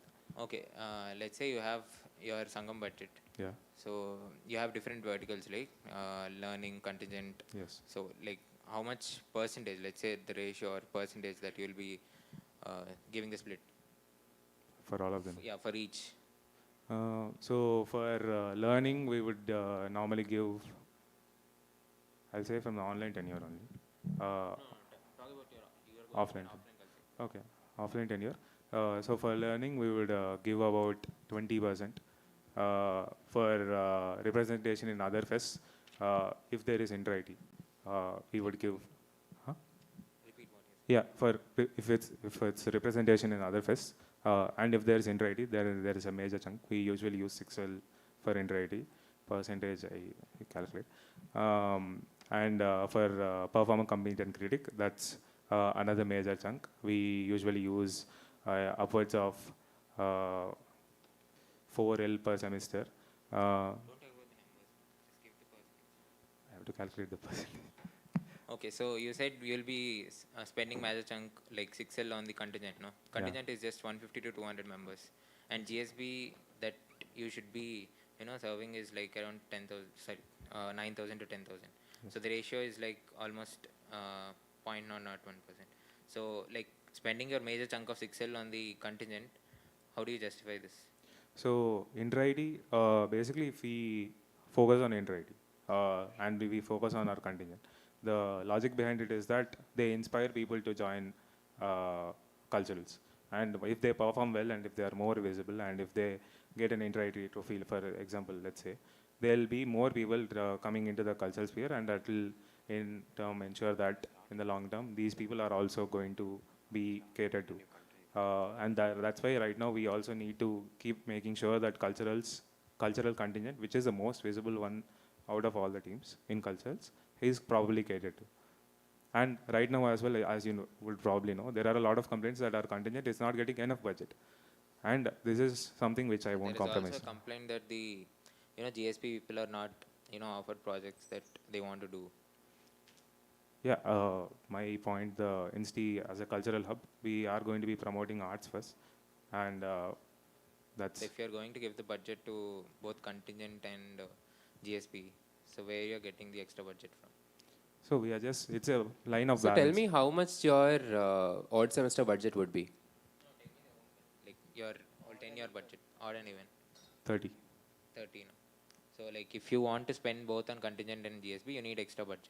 So where will you be cutting from the Sangam budget, the areas? So we'll be reducing. The major chunk. We'll be reducing each club's flagship events. My main more concern would be on having the clubs become more regular in their activities and catering more about showcasing the contingent in a more regular fashion than on one big flagship event for every club. Yeah. But you, as an events core, have proposed to hold 3 or 4 flagship events for each club this semester. Why is that so? So first off, to start off this, after 2 years, we would need that ignition, that start. So for that, these are the flagship events.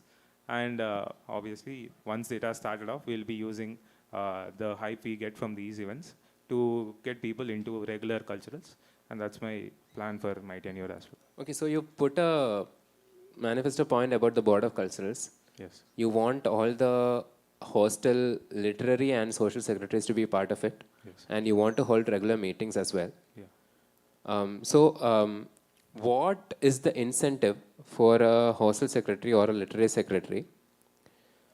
Yeah, this is personal opinion, but they have not been responsive enough for calls for participation in Let's Talk. They have not been responsive enough for other activities that have been hosted by the cultural secretaries in the past 3 or 4 years, not just limited to the online tenure.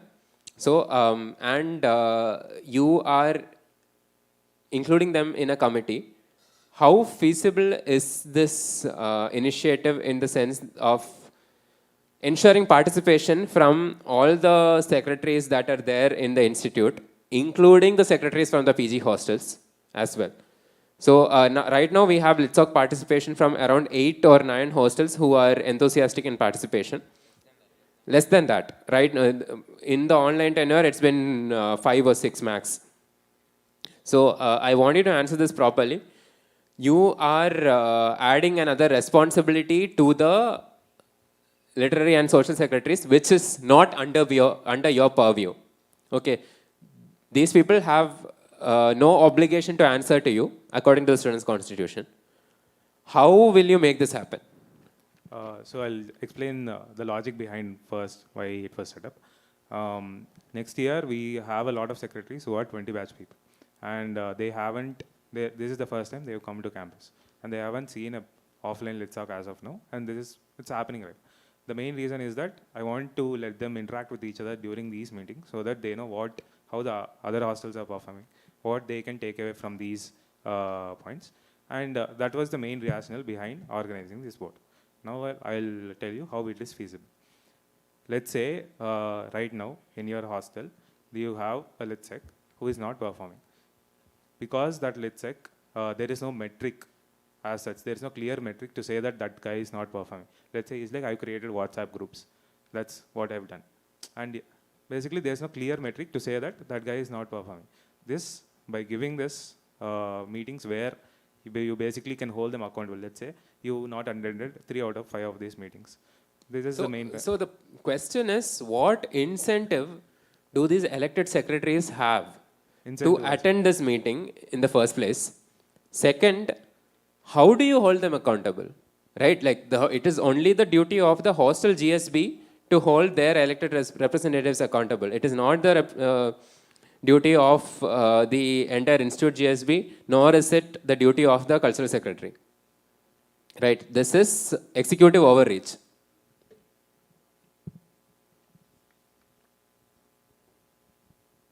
So I am not holding them accountable. This is a clear metric which I have given, and the hostel people itself can see that. So are you saying that the minutes of all of these meetings will be made public at regular intervals throughout the year? Nope.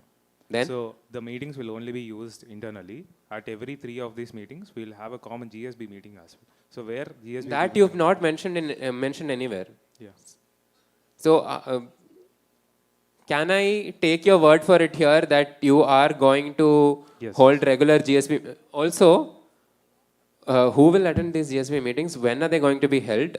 I need all details. Every 3 months it will be held, and we'll hold it at a place like CLT, and anyone is open to come and voice their concerns. I have a follow-up to this. So you're saying you'd bring the GSP to the Board of Culturals meeting? So every 3, so normally it's only internal discussions. Okay. After every 3 meetings, on the 4th meeting also, we'll be having GSB also as part of it, so that they can voice their concerns at the end of You realize there are meetings within the hostel itself where... Yeah. This will be so that they can interact with other hostels as well. Why are we being held accountable to the GSB of other hostels? You're not being held accountable. This is just a metric. If you want to be held accountable, if the GSB wants, if your hostel GSB wants to hold you accountable. So let's assume that a host, like you are holding these meetings regularly. Yeah. Okay. Like, whatever, you are holding a town hall. Basically, this is a town hall meeting that you're hosting. Yeah.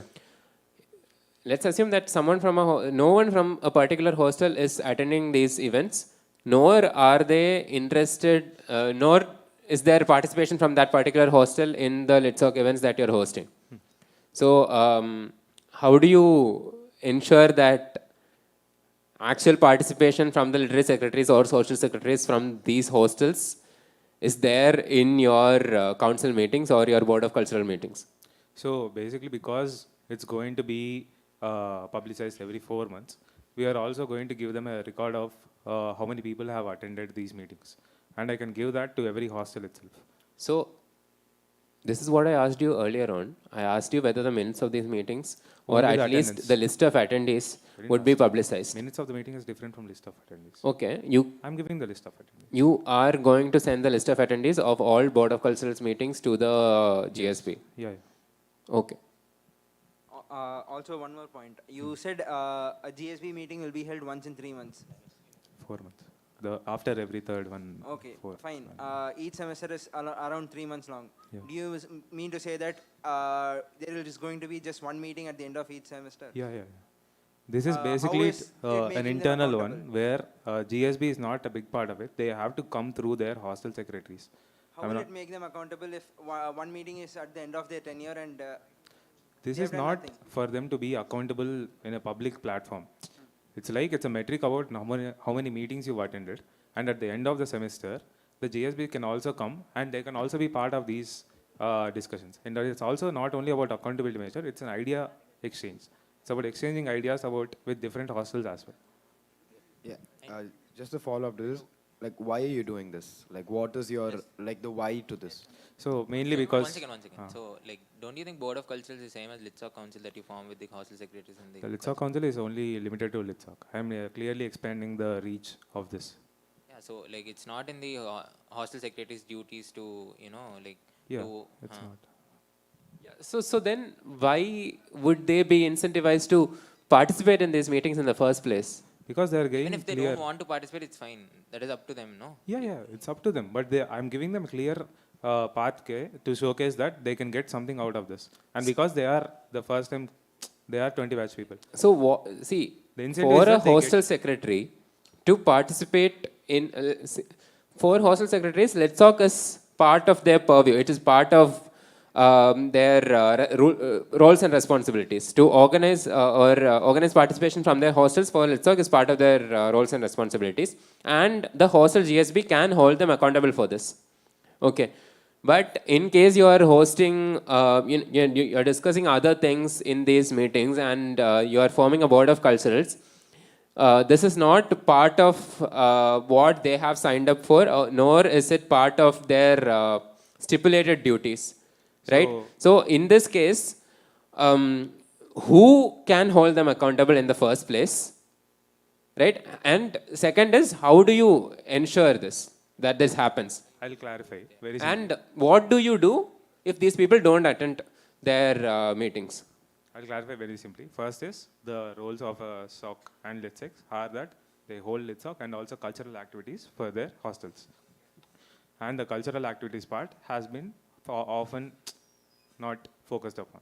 LitSoc is the main. You can't say that it is not focused upon. Why can't It's I say up that? to the secretaries and the GSB to decide what the cultural activities are. You will be presenting your budget As a and part the of the activities. GSB, when I've seen it, they have not focused on it. Yeah, so... And that is the concern I'm giving to... that is your personal opinion of what has happened in your hostel. Yeah. Right, okay. And go ahead. whatever my perspective is, I'm doing it through the manifesto, and whatever I've talked with other hostels as well, where there has been excessive focus on LitSoc and not enough focus on cultural activities. This is why this Board of Cultures has been set up. The logic behind, I'll just clarify from the starting, the logic behind setting this up is that 2 ways. One is it's giving a clear metric for people to see that how their hostel LitSecs are doing, how much effort they are putting in, or how much they are trying to put in, instead of some vague terms like I've done this or done that. Second, it's an exchange of ideas, because these are people who have not seen offline LitSoc or before. So this way, they can easily exchange ideas with other LitSoc and SOCSECs. And because the CulSecs and Event Score are also there, it's going to be an ideas exchange sort of thing, which will obviously ensure that culturals advances. Okay, thank you.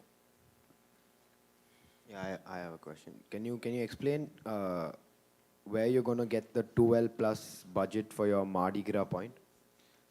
So Mardi Gras basically is a weekend festival, and we'll be getting most of our budget from major parts of it from our food stalls and spawns. But this is post, right? Like food stalls is something that happens after the event, right? What do you mean? Food stalls? Food stalls happens during the event, no? Where will you get the budget? So you accounted for 1.75 L for food stalls revenue, right? We need to pay the artist, which also is there. Food stalls is generally our first, because we get the rent from them beforehand. So that's the first thing we target. This is happening during the theme reveal time, right? No. And you said the timeline as it would be similar to Pro Show's night reveal, Pro Mardi Show's Gras. night reveal, yeah. Yes. So it is, yes, it's happening during theme reveal, Mardi Gras. Theme reveal happens. During the Mardi Gras event, post quiz 2. I'm reading from your feasibility report. And you mentioned that the sponsorship would be covering some part of it along with the catering. So, and you mentioned how much sponsorship amount are you expecting? Estimated it to a minimum of 50K. It is easily above And that. we haven't had any pre-Sarang even in the past few years because It's not a pre-Sarang event. Okay, like this is happening before Sarang, and sponsorship amount will not come for any event before Sarang because for the last 2 years, sponsors are paying less for the main event of Sarang as well. So how are you trying to tackle it? What are you going to pitch differently to get 50K for this one event? So because this is an exclusive event and this is only for Insti people, it's a different sponsor level which we haven't tried out before. That is similar to having a pre-Sarang event, which is only attended by Insti people. And the pre-Sarang event, normally we only put up something like a World Fest or a classical night, something of that sort. This is a professional band performing. Yeah, which is different from what we normally do. No, and No, it's not different from what we normally do. In 2019, we had a performance by a French band in CLT right here before Sarang. This was a pre-Sarang event. Yeah, and the scale of it was very small. CLT No, it was capacity not is small. 250 CLT was full. It was 250 filled with people. There were people outside also. Yeah, 250 people inside. And It's then not people 3. Okay, so tell me, what is the capacity of each of the venues that you have in the institute? SAC has 2,300 capacity. It's not 2,300. No, It's 10 but times this okay. amount. It is. Yeah, it's It 10 is times around the scale 3,000. is- It is around 3,000. And that's okay. further proving my point. Yeah, whatever. Continue. Yeah, and the scale of it is obviously much bigger. No, than this. I want you to answer this question first. What are the I'll tell you how it is different from a PC. what are the seating capacities of each of the venues in the institute? Seating OAT is around 6,000. Okay. SAC is around 3,000 as you said. And CLT is 250. It's not 250. It's around 250. There's another 100 that you have to add. Are you counting Okay. outside? What are the other venues? ICSR, but we can't. Why? Huh? What we can't sin? But you've written in somewhere that you're going to use ICSR halls for that, if I'm not wrong. It's there. Yeah. Media content. What is the capacity of the ICSR auditorium, hall 1? I think it's around, I'm not sure, 2K. It's what? 2K, I think, I'm not sure. What? I think 2K. I'm not sure. 2? It's less than 400. 400, yes. By the way, do you know that during Sarang, the ICSR hall is always booked? Yeah, that's why I put it as today, this thing, so that it's only When it is available. always booked, how will the media conference happen in ICSR? So it's booked because we never book it. We don't have events which are decided till 1 month before. The ICSR is booked way prior to that. Do you know when we try to book ICSR? 18. What? 18, 19, 20, somewhere there. 18, 19 of what? 2018, 19. Huh? Oh shit. 2018, I thought December. Give an answer to that now. During the year. What time during the year? Which month do we book? Which month do we try to book ICSR? What do you mean? I didn't get the question. For Sarang, which month? This is a timeline question for Sarang. As a cultural secretary, you are responsible to know what the entire timeline for organizing Sarang is, right? So, when do we try to book ICSR as a venue? So So at least during my tenure as core, we haven't tried to book ICSR. This year we have not tried to, but it is your responsibility to have understood what has been going on in the team in the past few years. So I'll be booking it at least 3 months prior to it. We have tried to book it at least 4 months prior in the past. Okay. And we still have not gotten permission to use ICSR during January because there is a conference that happens in ICSR and that is more important to the institute compared to Sarang events. I'll change the venue. What? I'll change the venue. To? What are the alternative venues that you're going to use? So we'll have to see the schedule of CLT and we'll also have classrooms. And what is the schedule of the CLT during, we'll have to see whether there's space in the CLT schedule. If there is there, I'll try to put it in. Usually there isn't space in the CLT schedule. There's usually some parts of it, very small parts of it, which we can use. You're going to use 1 hour slots in between. Is that what you're saying? Yeah, 1 hour slots we can use. For a media conference that you're hosting. Part of media conference. As a follow-up to this, we've tried to get CLT for World Fest. It never happens. We can never get CLT. It's always occupied, or you can't have like a favorable slot to have any performance. So CLT is not happening. So because CLT of your doesn't team. happening for World Fest because we usually, for events, for World Fest at least, you have to set up a lot of Sriram, I'll tell you. Even for acts that do not require production, it's like that only. You don't get. These are not things that require production or anything. Like, see, if you have to CLT, you have to clear out what's inside first. That itself takes you 1 or 1.5 hours to move equipment from inside CLT to outside. That is why we do not disturb what is inside CLT. Okay, so we'll be looking for slots after Spotlight or somewhere where we don't have much equipment on the stage. Okay, what are the events that happen in CLT? Spotlight lectures, jam. We also have, some of the workshops conducted here. You missed out one of the major events that happen in CLT.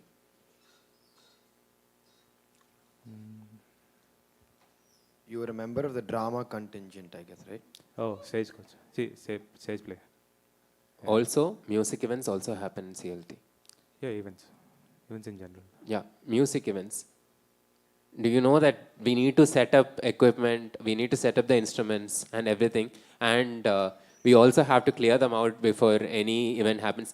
Do you know that in the past multiple offline years, every year a Spotlight lecture has been delayed because we have had difficulty in moving out the equipment or clearing up CLT before the event happens. Yeah, I know. And I've also seen this with jam because of the delayed Spotlight lecture, we have jam delayed as well. But again, I said first we'll try to see if we can fit it somewhere. If not, we'll use classrooms. So you are trying to use the classrooms, no? Yeah. So the venue that you're shifting from ICSR, CLT to classroom for the media conference. So the level of, the event gets down, no? For the media conference. So if classrooms are not possible, where will you go? You'll go open area, that carnival stage or something. Again, these are something which we'll have to consider. If we suddenly have an earthquake and all the classrooms are gone, then we'll have to see that. But otherwise, I don't think the classrooms will be gone suddenly. Wait, can I ask? Yeah, so one of your reasons to conduct Mardi Gras is to give ample on-ground experience, right? Over a 2-day period.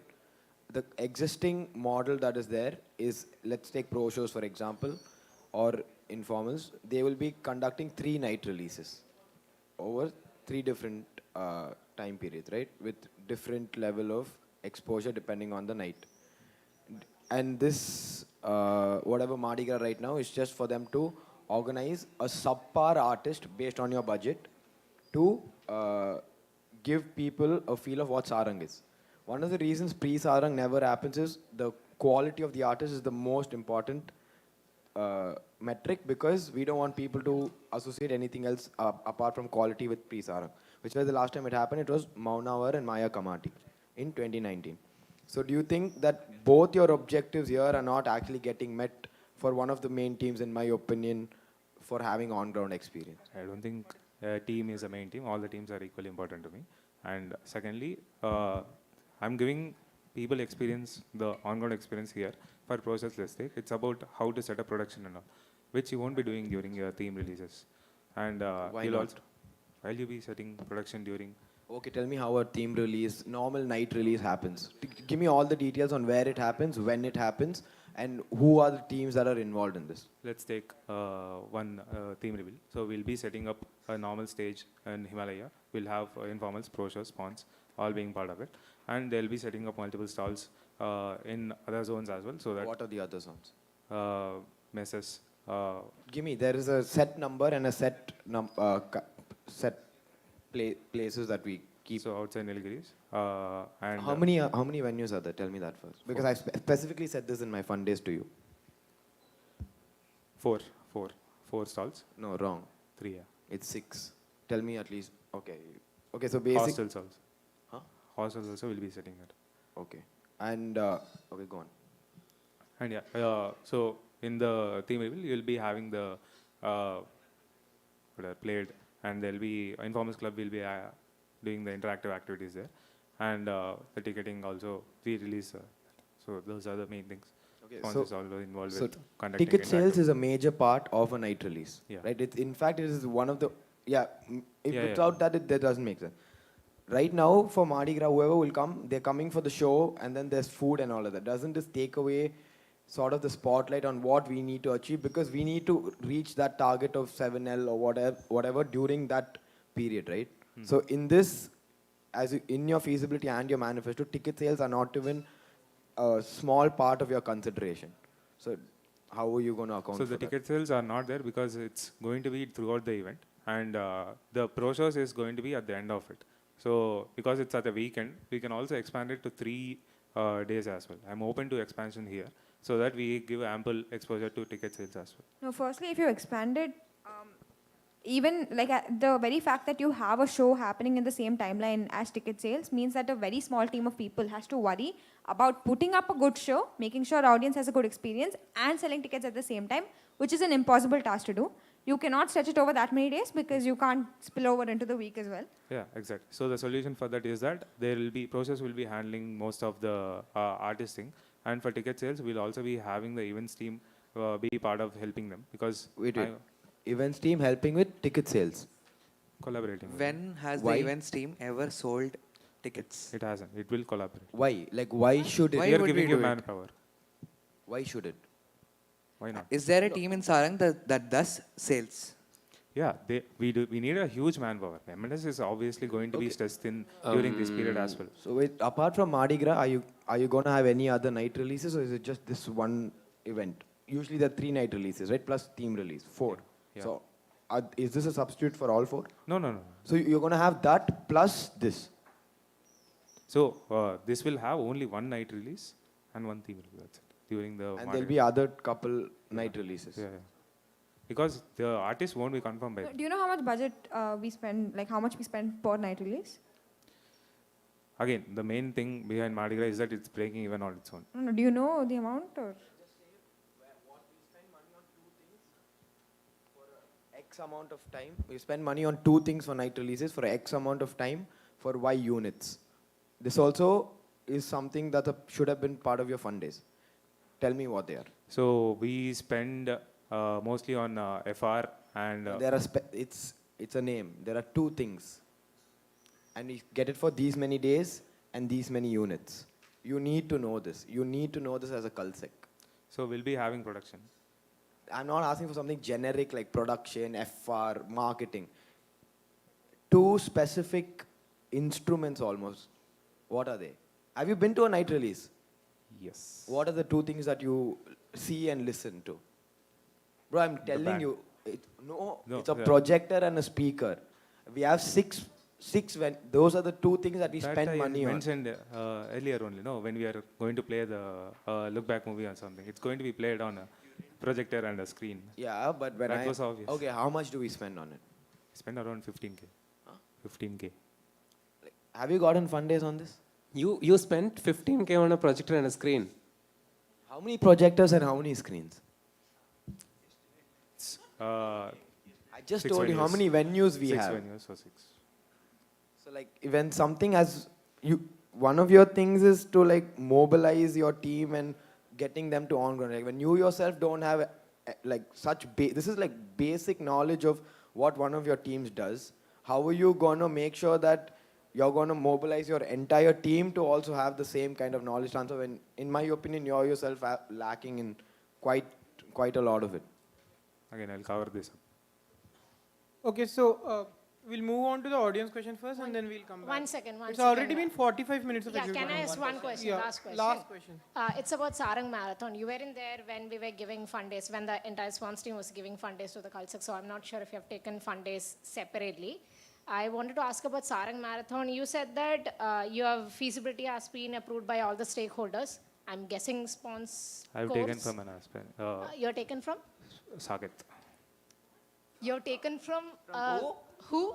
The present. Present who? Spons QMS person. Saket. Brother, there are three sponsors. There are three spons scores. All of them in Insta. And there are a bunch of other aspiring spons scores as well. Yeah. And you went to someone who's aspiring for the QMS score position to take fund days for the spons I didn't department. take fund days. This was just a feasibility. Because this was a small They can't give point. feasibility for a social campaign-based marathon.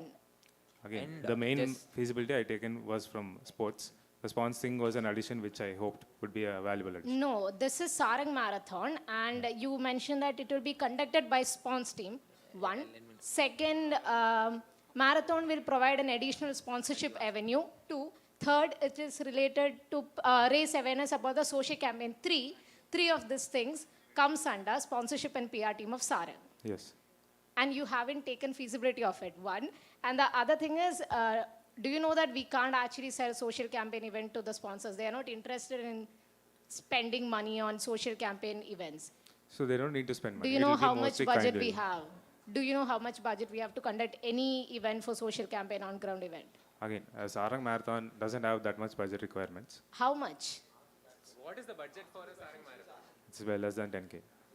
What It's less exactly than is the 10K. budget? What Mainly it's you about planned about for it? What is your feasibility plan? What is your budget? When do you plan to conduct it? How much do you spend on it? What are the separate headers under you will be spending money on? So mainly it will be first the refreshments for the people involved, and we'll also the refreshments. That is where the spons will be coming, because these are very small kind deals, and we can easily get. We won't get kind deals for an event that is happening like before Sarang. Kind deals, do you know when we contact companies for kind deals? Again, we'll start contacting them earlier. Do you know why we can't contact companies earlier? That's because when we contact companies earlier, in kind deals, they only confirm like a month before Sarang. So we have to contact them in like November end and December. Otherwise, they would be like, why are we giving our kind so early? Why are we committing to giving our kind so early? So when are you planning to conduct this marathon? The start of Sarang, as I mentioned. It's happening on the start of Sarang. Yeah. Day this one will- of Sarang. Day On zero day of zero Sarang. or day one? Day zero. Day zero. Yeah. So And This will start off. in the then early what is morning. the lighting, the lamp thing which we do in front of OIT? Sorry, inside OIT. That's the official start. So what is this, bro? What is this unofficial start and official start of Sarang? We have our stage. Okay, clarification. Ajmal, we'll move on to the audience question. Just a clarification. Sarang Marathon has already happened in the past. We have done it under Boon social campaign. So you're doing it in the same, and we have also done it for Evolve Summit, no? Yeah, and it's been done for sports as well. Yeah, so this is something that has already happened. You can do it as part of your tenure. Why is it a part of your manifesto? Why is It's a why follow is it point. there? Like, It's a follow point. I'm going It's to a do what? it again. Because you did it a long back. I'm going to do it again. Okay, Sure, that is we'll fine. move to the audience. We'll move on to the audience questions. Anyone from the audience have any question? Please raise your hand. So one of your previous positions has been OC and CC convener. I just wanted to ask you, from that experience, from that tenure, can you name any initiative of yours that has sustained and has been successful? Women's rep. As OC convener. Women's rep. Women's rep is a position, I mean an event or an initiative for that sense. Again, it's an initiative, right? Women's rep is an initiative which I've gotten as part of the Auditorium. And it has sustained. It has been successful as well, if I might say. Okay, anyone else?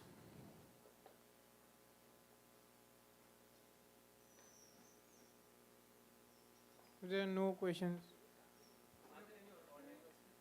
No, there are no online questions. You don't? we'll move back to you guys only. Yeah. Sarang village, what do you plan on keeping outside CLT? The layout. Okay. Sarang village is basically for 5 days. Each day we'll be focusing on a few different things. The list of the things are, we'll have local games for that particular region. We'll have local showcases, so something like dance or music or something which is relevant to that particular region. We'll have local cuisines. Yeah, we'll have local cuisines as well. And apart from that, anything which is specialty of that particular region or something which signifies that region, we'll have that as well. So it will be a bunch of stalls catering to that. Oh, okay. Okay, one practical question. If day 0 of Sarang, FR will already be busy with setting up each and every major requirement on Sarang. You plan to put the Sarang village for 5 days. If I remember correctly, in Sarang 2020, the carnival was not ready by the end of day 1. Street Sports Arena was not ready by the end of day 1. What will you prioritize on as FR requirement? You are putting up a bunch of stalls before day 0 here. Yeah, so the stalls are usually taken care of at the starting itself. So all the stalls are taken care of at the starting. So there is no me prioritizing something and being like, okay, stop half the stalls, then we'll do the carnival stage, and then we'll do the other. Day 1 of Sarang, you're delaying carnival, World Fest stage, and all those other requirements if you're prioritizing on this. All the days of Sarang. All 5 days. How are you going to make that happen? Like, on day 1 itself, Pro Shows has a constraint on the FR, like, manpower that needs to, like, move stuff in OAT. There's always a delay, and one of the major concerns that the Rock Chord works on is optimizing this. So even Panache, we try to optimize there, which is something that needs to happen.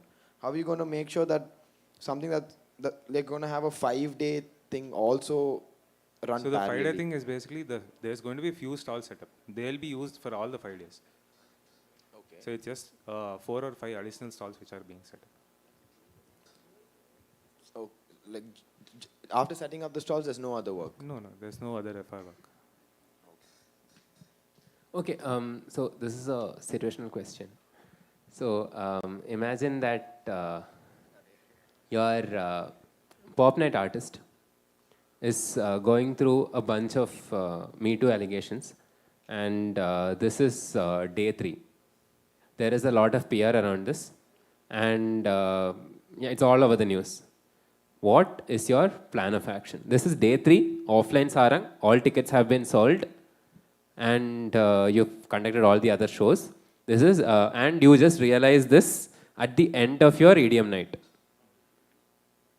So basically, we'll have the, what is the present scenario? So the pop night artist is there, and we have 1 day to decide on what to do with this, right? And the allegations are all, like, it's just social media or like it's media allegations. Yes. There's nothing. So I'll first see what the allegations are, how, not me as in, there'll be a committee set up. So we'll you will set up a committee in a span of how many hours? Committee, as in, I'll call it a committee. It'll be mainly people, so that people know that something is being done. Again, we are fighting PR with PR here. And the main thing they'll be doing is exploring what is going on, and seeing if we have anything substantial to work on. And if there is even a slightest doubt that, even if there is a slightest Okay, what are doubt. you going to do about the show? Like, you'll put one committee, you'll sit and investigate. Tomorrow there's I'm a getting show. to that. So once we've seen, like, there's 2 cases. One is that whether we cancel the artist or whether we don't cancel the artist. If we do, if we find out that I'm going to cancel the artist, then the show has to be... No, how are you going to find out that you're going to cancel the artist? See, Like, who are you to judge the validity of allegations that are placed on someone who is entirely disconnected from whatever you are part of? Right? Who are you to judge that? And see, there is a lot of negative PR related to the artist. That was the basic principle behind the question. Okay. So now you have a lot of negative PR related to the artist. what exactly is your plan of action for the next day? It is day 3 night. If I can hold the agency accountable for this behavior. See, let's say somebody came and told you right now that there is a lot of negative PR going on. Let's say he's trending on Twitter, all of that. Right now, show us tomorrow evening. What is your plan of action? Are you going to cancel or not? Yeah, I'm going to. And then after? So because you just cancel and you'll go off. We'll reschedule. We'll reschedule. You will reschedule Sarang. We'll reschedule that event because according to the ticketing policy, we'll have to refund them. Did you take process fund days? Bro, wait. Like, take 30 seconds. Take 30 seconds and give a thorough answer. Don't give one sentence and one word. Take 30 seconds. And a complete plan of what you'll do with what stakeholders, what will you tell each stakeholder on what is going to happen. Completely. Proper answer. 30 seconds you take.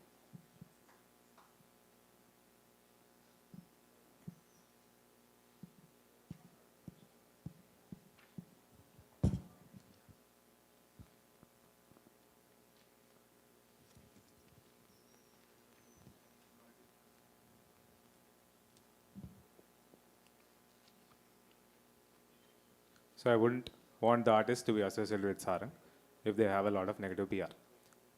Next, what we will do is see about what we can do about the show itself. So if we can extend the opening act maybe, or if we can get, I'm sure we can't get a replacement at this time. We might be able to.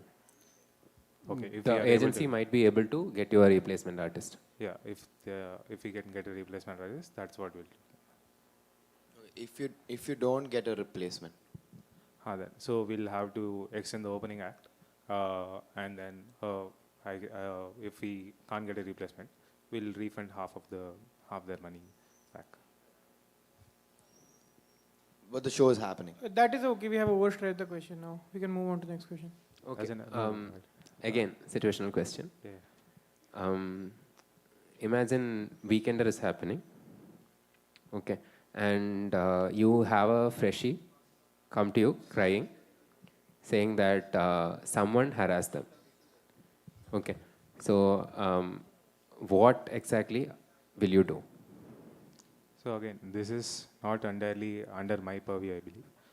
This is something which the CCAS committee, and so I'd give them the necessary contacts and make sure that... No, a freshie came to you and said this, and your first response is, this is not under my purview, it's under CCAS. We want to know what as just let him answer the question first, then we can respond. So I'm explaining the reasoning behind that answer. So I can't directly do stuff. As in, there are other committees set up. So I'll be helping this freshie go to these committees. Can you name some of those committees? CCAS and Saathi, Saathi course and all. Saathi would be doing this. They'd be deliberating on these complaints or like... No, Sriram, we want to know what you will do at that moment when the freshie comes to you. What is your plan of action for the next 2 days? Okay. From that moment, what is your first step?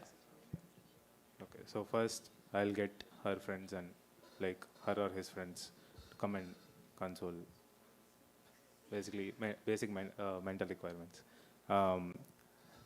Next on it will be I'll contact the SES and tell them what has happened. From my side, I'll be doing an internal review, seeing which parts of the team or what has happened. Does that mean that you already assume that the harassment came from the team side? No, from the team, internal, as in the team will be doing it. Okay. Not at a... Why are you laughing, da? He's laughing. You're also laughing. Okay. So what I'll be doing after that is basically being in constant touch with all the authorities, seeing, updating on the case and seeing what is going on. Do you think there should be 2 culsics?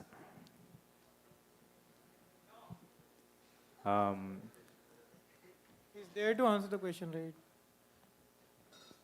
right? Depending on the this year, I don't think there should be 1 culsic. I think this year we need 2 culsics. Okay. So this is November mid. Your God forbid, your co-culsec passes away. What is your plan of action? So November mid is how many months left? Please maintain silence. Let him answer. I think there's still more than 4 months left for their tenure. So there's still more than 4 months left. So for the tenure to end, if they were alive. So this is also to test your understanding of the student constitution Yeah. and what happens with respect to the resignation of an executive council member. Yeah. Right? So there are some procedures that are followed regularly. Yeah. So we would like you to answer in that regard and what you would do with respect to Sarang, etc. So because there are more than 4 months left, we'll be having a re-election and we'll be getting a new person elected. And for Sarang and all, I'll be taking up majority part of it because the new person has to get debriefed in a very short amount of time. So that will be something I'll have to take care of. Person's dead and there's nothing said about that. I'll also attend the funeral. And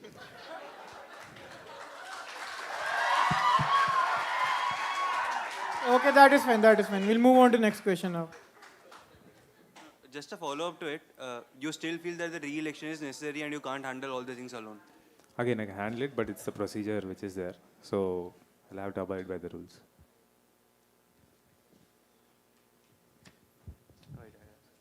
Yep. So Sriram, my question is, I think you will be well aware that Sarang is still, for the past 2 years at least, Sarang is facing a cash crunch in terms of whatever sponsorship that Sarang team is getting. So what are your plans to increase any other source of revenue in terms of not just sponsorship, first? And second, within the sponsorship team or getting the monetary deals, what are the new things that you are looking out or how you will improve the cash inflow that will come to Sarang? So I would, in long term, try to shift Sarang from a sponsorship model to a revenue model, so that we would mostly be focusing on streams of revenue than just sponsorship. How much revenue does Sarang gets through pro shows, events, and all other things, and how much monetary money that Sarang gets? Consider an offline scenario. I think in 2020 we had 85, 86 for MADRAS and pro shows, and for events pass. Revenue. Pro shows and M&S. Yeah. As in the revenue. Shows and merch. From food stalls, I think we got around 16 or 17 L. And from spawns, we got around 60, 70 something, around that range. And events pass, we got a small amount, about few lakhs. And we had other small things as well, like parking. Cool, fine. Let's end this thing. What are the new sponsorship revenues that you are looking at, and how will you improve the cash inflow? The second part of the question. So new sponsorship avenue, Mardi Gras, I believe, is a new sponsorship avenue, which is that. Do you know you are not allowed to get sponsors for year-long activities as part of Sarang? Sorry? You are not allowed to get in any sponsors for year-long activities if it's Sarang. It's not a year-long activity. Year-long as in if it's happening within the year. Yeah, it's why? As in, it's not branded as pre-Sarang, because that would obviously give it a lesser feel. But you want to get in sponsor through Sarang sponsor team, and you want to use it for basically Sarang ultimately. But you don't want to brand it or portray it that way. Yeah, it's a different thing. So it's a scam. The thing is, the branding is basically to give the Insti people how we are branding it, and it's obviously a bit. Again, sponsor and PR team have to take care of the PR of it. No, as in, and see that a pre-Sarang is obviously less attractive than calling it Mardi Gras. Okay. So both the aspirants to your counterpart position, that is the Culsec Lit, have put up a point about hosting inter-IIT culturals at IIT Madras. So what is your opinion on this? And in case that, okay, so what is your opinion on this? Do you want to do it, yes or no? No. Okay. Just in case that your elected counterpart, just because they want to fulfill a manifesto point, forces you and convinces you to host the inter-IIT culturals here at IIT Madras, what would the timeline for this year look like? So the whole year's timeline. With respect to hosting inter-IIT culturals. Again, it would happen in December. No, but like organizing it. Like, what is the timeline for organizing? Okay. So, please. So I'll just go through how I would ideally organize it. So we'll have separate teams being hired to organize every of the events which are hosted. First, we'll be bidding for it somewhere, and then afterwards we'll have somewhere before the event. No, somewhere. Where? I think at the start of the semester. Where? Not when. Where? Where? Where? The place. Yes. Okay, the place. I think it's online. For now. The bidding. What bidding? Where do you bid? In front of who will you bid? Who will you bid to? Who will be part of the... Yes. All the cultural secretaries of all the institute and... What is the entity called that you're bidding to? Board of IITs. Board of IITs. Are you sure? I'm not sure about the exact naming, but yeah, I know that there's going to be bidding happening, and once that is done, I haven't focused on this because I don't want to host an inter-IIT here. So you don't want to host the inter-IIT? No, I've said that before. You already said that. Yeah. We'll move on to next. No, the question is, right now you've missed out on a major part of your responsibility as a cultural secretary by not knowing what council that, there is one council that you are a part of as a cultural secretary of IIT Madras. What is this council that organizes the inter-IIT? Again, I haven't taken funds for this. As Okay. my fault. Wait, I wanted to ask one more thing. As Nitish mentioned at the beginning, and you only mentioned MADRAS as the new sponsorship avenue, which is not a pre-Sarang event, according to you, and which is still going to bring 50K sponsorship. Okay, I'm not saying it's not. It's like, it's not going to be branded as pre-Sarang. That's it. So it is not a pre-Sarang event. Wait. You started off by putting it in Sarang bucket as a first point and writing it pre-Sarang extravaganza. And you are saying you won't brand it as a pre-Sarang event. Yeah, that was a mistake. It was supposed to be weekend extravaganza. Oh, okay, understood. So what is actually your expanded sponsorship deliverables or any new avenues that you have in mind? So this Mardi Gras itself is It's a weekend event. We can't get sponsorship for a Sangam event. It's not Sangam. It's our. Then It's just not being branded as pre-Sarang. We are not telling people in Insti that it's pre-Sarang. I'll help you there, okay. So, what will you tell to the sponsor? Sponsor I can tell as pre-Sarang. For Insti people, I'm not telling it as pre-Sarang. Okay, fine. So, for any sponsorship deal, you'll have to sign an MOU, agreed? Yeah. MOU will be signed under what name? Or for which particular thing? It will be signed on Mardi Gras pre-Sarang event. Pre-Sarang event. And that yeah, and the MOUs are not going to be seen by Insti. What? No. Come again. MOUs won't be seen by? GSB. MOU won't be seen by? GSB, general public. GSB. Yeah. Okay. Who do you think doesn't allow to get sponsorships for pre-Sarang events? Or any pre-Shastras event or pre-Summit event? SLC. Huh? SLC. As in, what I mean is, we are not going to publicize it. That MOU, there is a MOU here. If you take an MOU to the stacked office and make Dean of Students sign it, he won't sign an MOU if any activity is happening pre-Sarang and you are trying to get sponsorship for the same. Wait. So, are you saying that we won't get sponsorship for a pre-Sarang event? You are not allowed to get any sponsorship money for any pre-Sarang activity, is what I'm saying. A pre-Sarang activity? Yes. Related to Sarang? Related to Sarang, any activity which is happening before Sarang. we can't sell individual events to sponsor. That's the main point. So I'm not going to sell this as an individual event. It's basically I'm like whoever sponsor comes to Sarang, this will be pitched as an addition to whatever they're getting there. So then it's a pre-Sarang event. Yeah. Then it's branded as a pre-Sarang event. Not to the general Not to public. GSP, but to Dost Office, correct? Yes. I'm saying Dost Office won't sign an MOU. What will you do then? If they won't sign a MOU, then I'll scale down the event. Then you'll scale down the event. Because we have, we Then don't, it's if, a usual team reveal, no? If yeah, you're which scaling is, it down, it's then a it's a scaled team up reveal. team reveal. A scaled down Mardi Gras. What's the confusion here? Okay, fine. We'll be taking questions for just more than 5 minutes. Just last couple of questions, that's all. Yeah, sure. Thanks, bro. So, like, Shastra did an EDM night a few years ago. They did comedy night couple of years now. And they can potentially do rock and pop also. First, what is your opinion on Shastra conducting cultural entertainment events? And what will you do to make sure that they don't get Shankar Mahadevan or someone better in future years for Shastra? Again, this clearly... Discuss with Nitish also.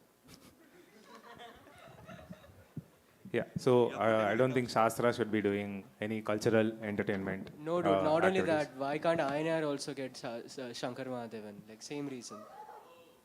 Again, I don't think Shastra should be doing. INR, we don't have a fest, so don't do. Who's stopping us from creating a fest? There is no stopping here. We are all free people. There is no stopping anyone from creating this. So what I will be doing is discussing with those and the aspiring INR and COCAS people, and we'll come to a conclusion saying, this is what are our jurisdictions. We'll respect each other's boundaries. That's the plan of action. Fine, the last question, that's all. We'll conclude the session then. I have one question, then that could be a last question after that. Yeah. It was still 7. The next SOAPBOX is scheduled in half an hour. Okay, so just to confirm with you, when do convener terms start and end for events like for OC or for comedy club? You are already convener. When do convener terms start and end? So they start in April. Right. April, June. And they end in? Then when the new, again, the same.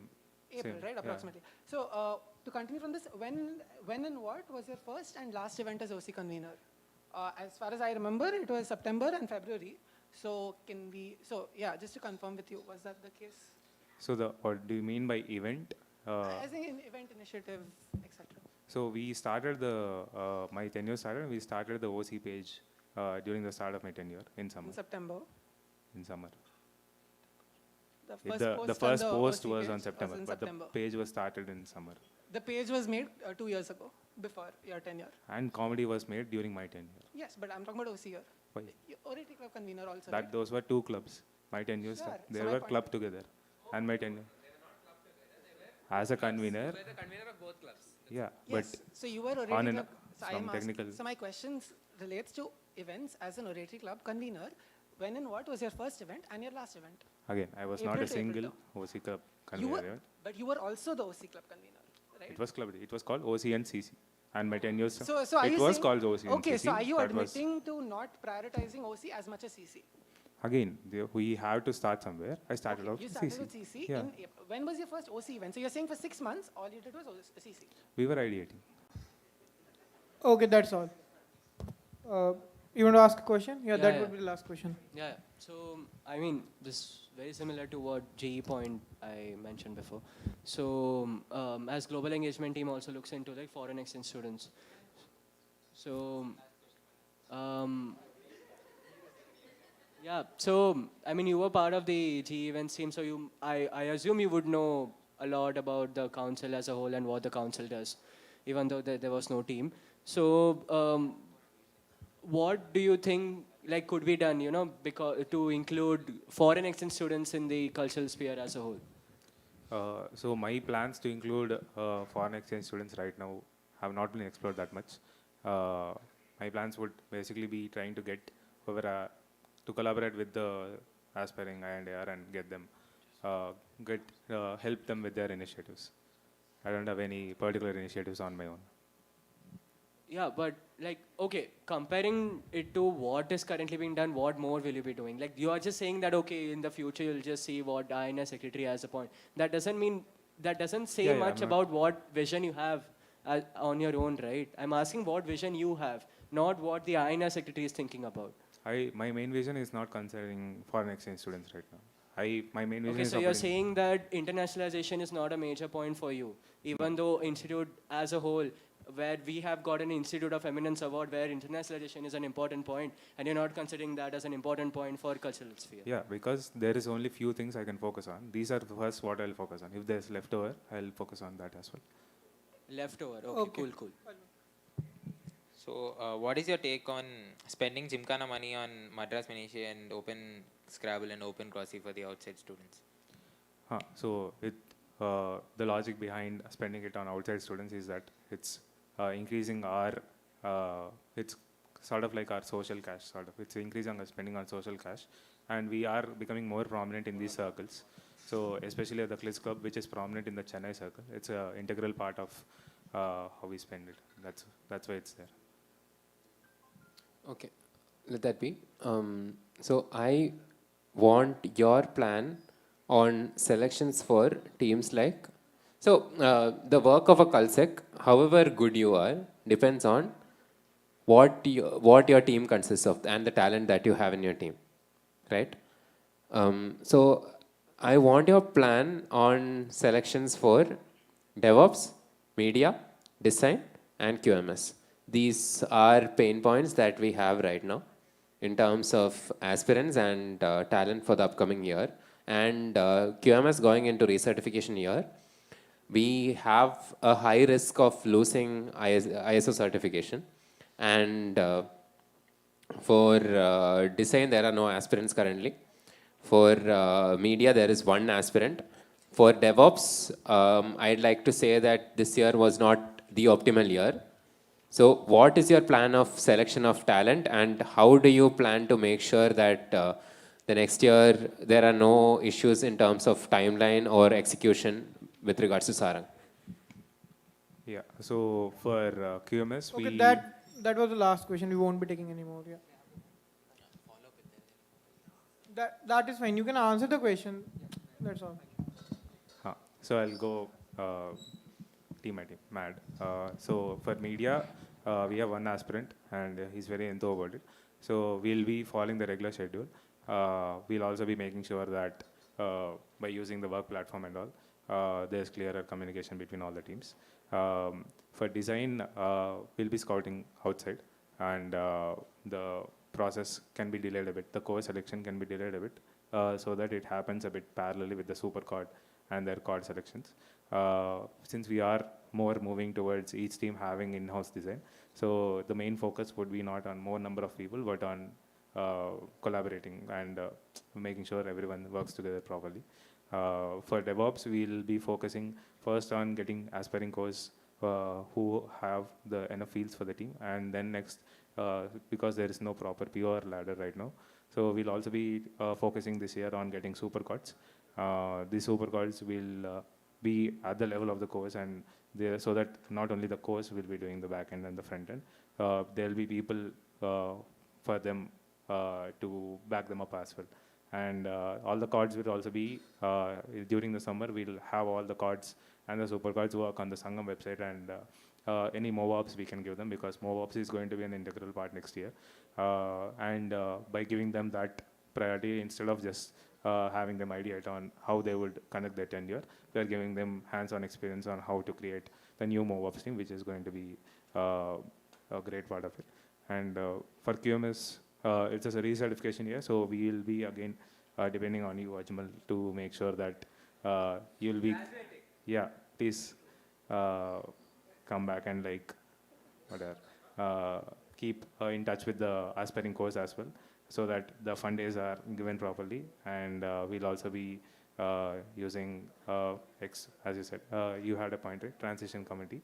So it's an informal transition committee where we'll be having all the QMS people. What? In the transition committee from QMS. No, there is not going to be a transition committee. It's going to be informal, and we are going to contact them normally and during the Sarang as well, so that we get enough, what is it, that explain? Going to have alumni involvement in Sarang, that's all, right? Yeah, it's simple. Okay, that's all. So thank you everyone for joining. We would be concluding. That's all we have asked. No, that is fine. We don't want to ask the question. Thank you everyone for joining. We would like to conclude the session now. Thank you so much.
live?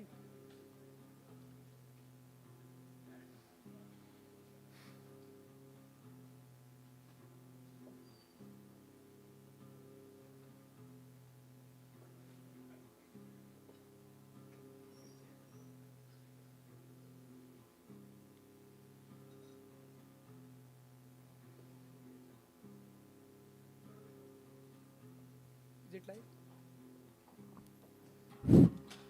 Good evening, everyone. Welcome to the SOAPBOX session of International and Alumni Relations Secretary. My name is Saket Saurabh, and I am the Commissioner of Student Election Commission at IIT Madras. I, along with Chief Commissioner Mihir Chawla and Commissioner Adra, will be moderating today's SOAPBOX, and your candidate is Satyendra Pandey. Let me first tell you the format for the SOAPBOX. First, we will begin with the candidates' presentation. Candidates can present their PPT up to 8 minutes. Since Satyendra is the unanimous candidate, there won't be any cross-questioning round. We will directly move to the Executive Council questioning. After the Executive Council questioning, we will move to the audience questioning part. So I would like to invite Satyendra Pandey on the stage for his presentation.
Good evening, everyone. I am Satyendra Pandey, an undergrad student from the Department of Mechanical Engineering. This year, I am going to contest for International and Alumni Relations Secretary. To start with, I will give a small intro about what INDR Council is about. So, INDR Council stands for International and Alumni Relations Council. Under it, we have two segments. One is ACR Council and the other is GE Council. So ACR Council looks after the alumni relations, the corporate relations, and also works towards the branding of the institute. GE Council caters to the inbound and outbound students, brings in foreign opportunities for students, and also enable international cultural and knowledge exchange. Now, coming to my visions that I have for my tenure is first, enhancing alumni and student engagement. Second, increasing global opportunities for students. Third, establishing institute brand. And fourth is enriching global knowledge and culture. Now, this is my manifesto at a glance. I have divided my manifesto in 4 segments. One is alumni and corporate relations, the other is global engagement, then branding, and then IITM TV and C36. Starting with alumni and corporate relations, so there are, I have 5 initiatives under this segment. The first one is alumni career mentorship. So in alumni career mentorship, I will be mapping a student with an alumni who is working in the same field that he is interested to go for in future. This is not only limited to placement, but will also cater to students who want to go for research, as well as to the PG students, as well as to the incubated startups who want any guidance, as well as the people who want to go in some unconventional career. Then comes winter industry program, which is about bringing alumni-based opportunities during the winter vacation in order to give students an exposure of the industries and the real life world. Then comes alumni esports competition. The only purpose of this competition or this kind of initiative is to improve the engagement among alumni and give them a feeling of what they used to have while being in IIT Madras. Then comes recall. So this is a graduating party for the 2020 and 2021 graduated batch who could not get their welcome, their final graduating party. So I will be conducting recall for them. Then CSR fund exhibition, which will be a fund exhibition where student research projects will be exhibited and companies will be invited and they will choose a certain project to give them funding. Then moving on to my second segment, that is global engagement. I have 5 initiatives under this segment. One is International IITM Hackathon, where the students from IIT Madras will be teaming up with the students from foreign university to participate in the hackathon. Then International Research Symposium, in which our IIT Madras students will be presenting their research work, and also foreign students will also be presenting their research work in presence of an academic setting. Then Acculturation, which is an initiative to expose foreign students to the rich and diverse culture of India via a series of events. Then Preserve, which is a global sustainable development challenge in which we'll bring some practical problem from some NGO or startup, and it is based on it will be based on some of the goals of United Nations Sustainable Development. Then GE Weekender, which will be a 2-day multi-genre annual event to expose IIT Madras students to different foreign culture. Then the other segment is branding. In branding, I have 3 initiatives. One is Day at IITM. So we used to have Day at IITM for UG students, but now I will be expanding it to the PG students and as well as to the humanities students. Then Parents' Day.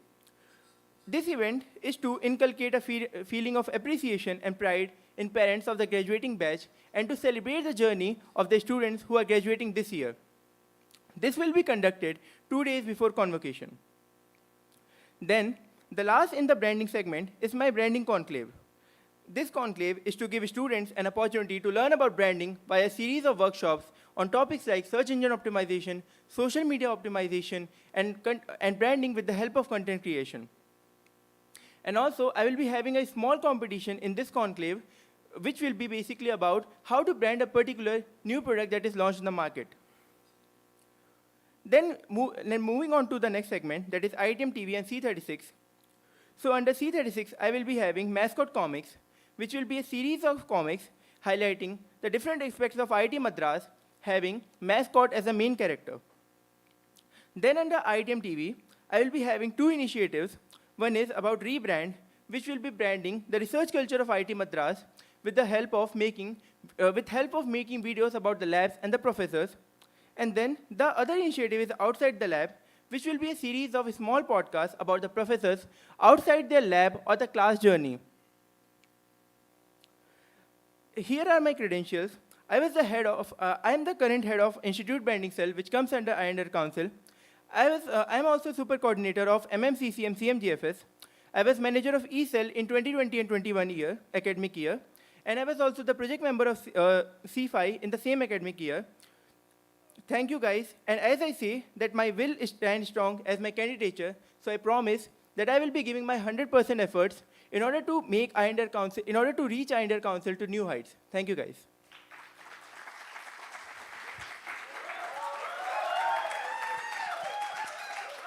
Yeah. Satyendra, you may sit here. Now we will move to the Executive Council questioning. So, yeah, you may.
Yeah. Shall I start? Okay. Yeah. Cool. All the best, Satyendra. Yeah. Thank you. I'll start with the fundamentals first. I have a bunch of questions related to that, and then the other AC members and the heads can ask. Yeah. Starting off, like very simple. You know, what according to you are the roles and responsibility of an INA secretary? Like keep it very short and like very crisp, and mention all of them. Yeah, so one of the major responsibilities of India Secretary is to be a bridge between the teams, that is the office, and the student teams that is there under ACR Council and the GE Council. Apart from it, the other responsibility of India Secretary is to collaborate and to help other secretaries in terms of any alumni related or any international related help or engagement that they need. Okay, and is that it? Apart from it, yeah, I mean, taking some new initiatives and working with IIT MA and ACR office, yeah, and development office and ICSR. So these are the. Really, I thought ACR also had branding under it. It had corporate relations under it. GE had the culture aspect into it. Then it had inbound and outbound students. Yeah, yeah. So that is basically the work division that comes under the student teams. I mean, the major responsibilities of India Secretary, apart from the team responsibilities, are these which I mentioned. I mean, I didn't mention the team-wise responsibilities of India Secretary. Okay. Cool, cool. Huh? No, that's okay. So next question is, what all boards are is this the INA Secretary part of?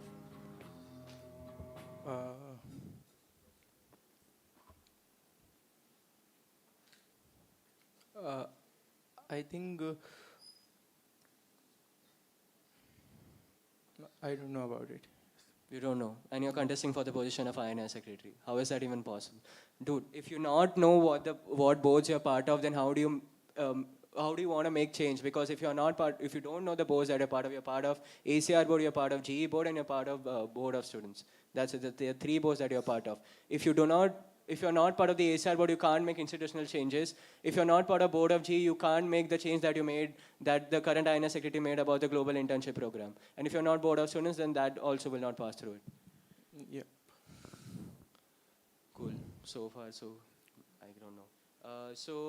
Like coming to the alumni corporate relations side or alumni side of things, again, a very simple question.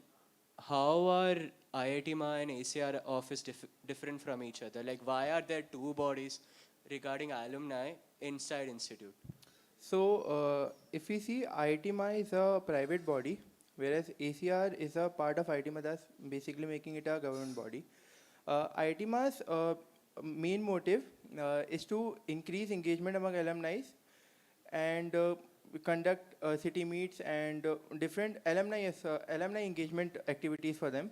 Whereas for ACR office, their major motive is to have to make alumni contribution part of institute's development. I mean, with the help of funding or even engaging them for institute's development. Then why is IIT MA existing? Like ACR office can still do it, right?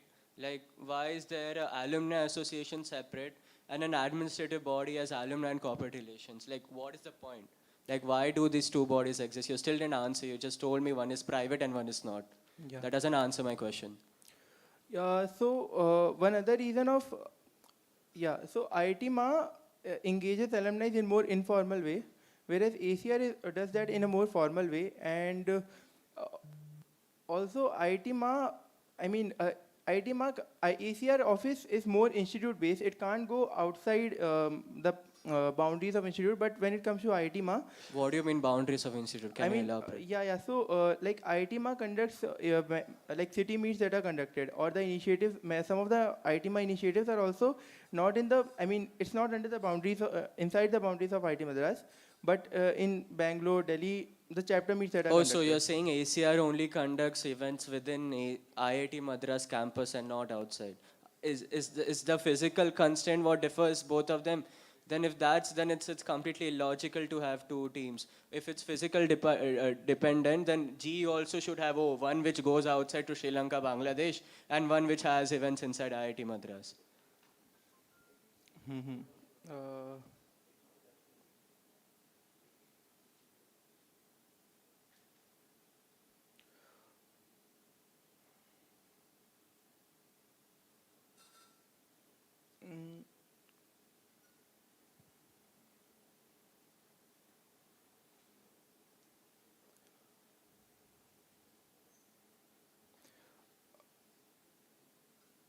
Take your time, take 30 seconds, and you can answer after that.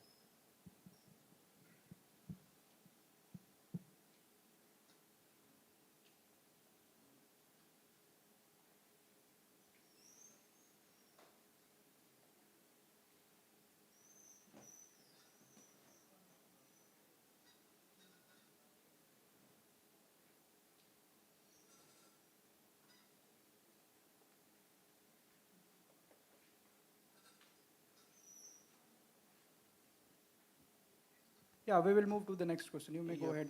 Yeah, I'll come back to this question because it's very fundamental in nature. We'll take it later, it kind of was a follow-up for the, next question is kind of a follow-up.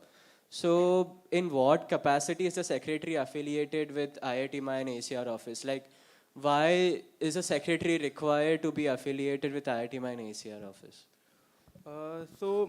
The reason why a secretary needs to be affiliated with IIT MA is to, if I want to conduct any initiative for alumni, then I need to go via IIT MA for the engagement purpose, and also, if I want to have alumni for something more formal purpose, or for example fundraising, or inviting them for a let's say leadership lecture series kind of initiative that happens. So for them, for those kind of initiatives, a secretary will go via ACR office, and for engagement purpose, it will go via IIT MA office. Okay, fair. One addition is that ACR office being an administrative body, IIT MA is not part of the board of ACR council. ACR's office. So because of which you'll have to, if there is some administrative changes that you have to do regarding alumni and corporate relations, you'll have to go through ACR. But whereas if there's anything apart from that, you'll go to IIT. Okay, so again, similarly, right? So you are not a sole bearer of reaching out to alumni. Like students can reach out to alumni through IIT ACR. They need not go through you. Yeah. So how essentially why should an alumni relations secretary exist? Like you are international and alumni relations secretary, right? Yeah. Why should alumni relations part of the secretary exist? Because essentially you can't stop people from reaching out to IIT or ACR. Like what additional are you doing that an institute position of alumni relations exists? Yeah, so a student can definitely reach out to any alumni with the help of ACR office or ITMA. But if I want to conduct some wide initiative for a bigger set of audience, then it needs to be taken. Then it needs to be ideated or started by a secretary. For example, if the alumni career mentorship program which I want to start this in my tenure, so this is something which will cater to a wide set of audience, and a student can't directly start. There are many students who even don't know that they can approach an alumni via IIT or ACR. So there might be some students who know about this opportunity, so they will contact alumni by themselves for any help that they need. But if let's say for the students who don't know which constitute to a majority of population, so for them, I guess a secretary is needed to have broad initiatives which caters to a larger set of audience. That's why there is a need of alumni relations secretary. What do you mean by broad initiatives? That doesn't answer. Yeah. So I don't understand what I mean by that is having initiatives which caters to a larger set of students rather than. See, if a student just go to ACR office or IITM office, then he will be only catering to his own personal need. But when a secretary is doing the same, doing any kind of initiative, then he will be catering to a bigger set of audience. And Can you give an example, like how does a secretary do that? Yeah, so for example, let's say last year Higher Ed Alum Connect happened, right? So in that, there might be students before who would have been approaching alumni for the research help or research guidance with the help of IITM or ACR. But when last year it happened, we got around 70 to 80 odd students. We helped them during their SOP process. So, statement of purpose process, writing statement of purpose process.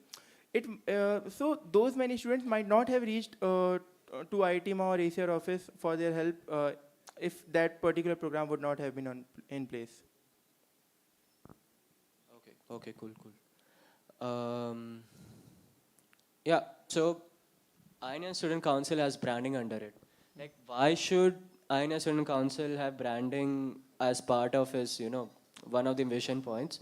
Why can't it be a separate entity as the whole college requires branding? It's not respective of one particular sphere. All spheres require branding on their own. And IIT Madras as a whole requires branding. Then why, as you were the institute branding cell, like why should the institute branding cell stay under INA Student Council? And why is branding a vision point of it? So, first of all, one of the visions of INDR Council is branding IIT Madras. Why? Yeah. So, if we see the international part and the alumni part, so we can, the number of international opportunities that we get, right, or the international exposure that our students get depends a lot on the branding of the institute, branding of the particular institute. And it also helps in improving our QS ranking and NIRF ranking also. In the same way, if we have a better brand of IIT Madras, then we will have a better set of students, a more talented pool of students coming to IIT Madras, which will form the future pool of alumni. And in that way, international part is there and alumni part is there. And in order to improve this international relations... No. Over here, you're just trying to connect branding with international and alumni. Yeah. You do realize that branding has other aspects as well, right? Mm-hmm. Then why should the International Alumni Relations Student Council have branding under it? Oh, by the way, your slide said council, it's student council, just a correction. Mm-hmm. And why should branding be there in the INA Student Council and not be a separate body on its own? You're still not answering that. You're just trying to connect international and alumni with it. So when I can take 10 seconds for the next.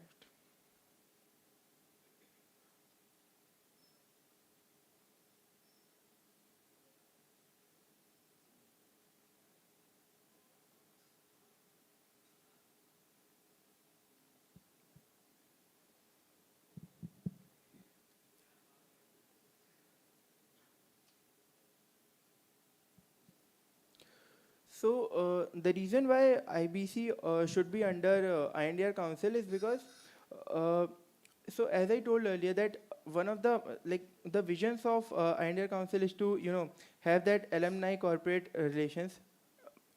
Basically, it caters to the alumni and corporate relations part, as well as it caters to the international relations part, right? So the vision of branding actually complements these two visions. That's why there's a need. I mean, that's why IBC or any branding cell should be under under INDR Council, because it brands IIT Madras as a whole, which also complements the other two visions of INDR Council. Okay, you're kind of repeating the same thing you said before, but okay. Now I'll kind of move on to the G side of things. So again, very fundamental questions. Which all sectors within G have advisors for it? So currently G has 3 advisors. One is global academics, then global opportunities, and global conference. Preeti Agalya ma'am is for global academics. No, I'm not asking for names. So global opportunities along with research, by the way. Okay. They both are together. And then just again, this sounds very academic centric. Then I just want to understand from your end, what is according to you the vision of G office, and how does the student council fit into it? Because it's so academic, like the advisor itself are very academic. There are no, other aspects included in it. Then why should a student council exist on its own? And how does it complement the G office's vision? Yeah, so one of the visions of G office currently is to increase the inbound students in IIT Madras. And also at the same time, to increase the inbound students in IIT Madras, and also at the same time give more foreign opportunities to IIT Madras students, right? So here the one of the main visions or main motivation of the student team should be, or which is actually to give a very nice hospitality to the incoming inbound students, which will in turn help in improving our inbound numbers. And at the same time conducting information sessions and also some of the initiatives by which our students can get a foreign exposure. I mean, that is something which aligns with the visions of G office. Okay, fine, cool, that's good. So I think you must be knowing that there's a split of G and ACR secretaries going to happen in the future, right? Yeah. What according to you are the potential pros and cons for it? And also, do you think it should be done? And if yes, when should it be done? So currently, if we see GE Council, it is still in its growing phase. We have 3 teams right now under GE Council, and under ACR Council we have 8 teams. So GE Council is currently in a very growing stage, and currently I don't think that we need to have different secretaries for both the councils. But with time, as it grows bigger and the roles and responsibilities increases, then I think in future we can, after 3-4 years, we can have a different GE Council secretary and different ACR Council. No, why are you saying 3-4 years? Why not next your tenure itself or next tenure? Yeah, so ACR Council currently has 8 teams. And how does the number of team define if the secretary should be split? Yeah, that is true. But actually, we can have a direct proportion with the number of teams and the responsibilities that a given council is taking up. No, SGS sphere has very less number of teams as compared to any other sphere. And whereas INR has G has 3 teams, and similarly drawing parallels, SGS is a separate sphere on its own. You're not combining SGS and HAS, right? Mm-hmm. Then over here, why you're combining INR G and ACR? Why not split it now itself? Why wait? So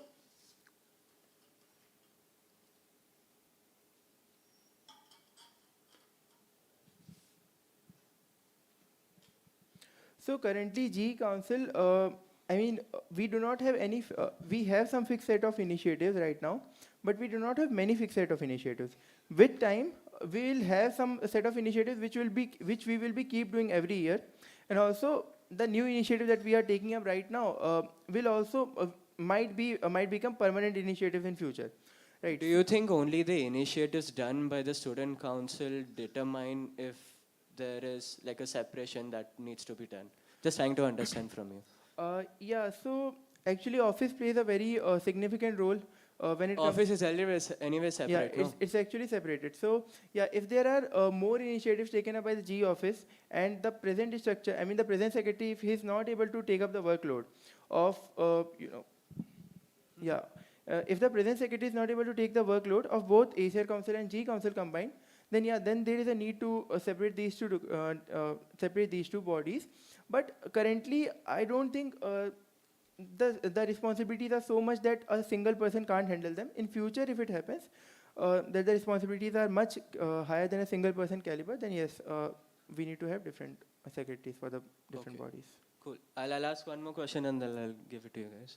So, good answer, that's fine. Then, one last question from my end for now. How many on-ground events happen in INR as of now? So, currently, we have International Day and then INDR Day that used to... INR Day? What is INR Day? I don't know, dude. Like, I've been a secretary for a year. I don't know what an INR Day is. There was an International Day and another day also. I forgot its name. Huh? Monday. No. So, yeah, so we used to have International Day and... no, it's not actually Sangam. Sangam is there. But apart from it, we also had one other, a parallel of International Day that we used to have in the event semester. Yeah. Are you talking about Willkommen? No, it's not about Willkommen. Then what Actually, are you talking that comes under G Council only, but I forgot its name. So, but with ACR, I guess.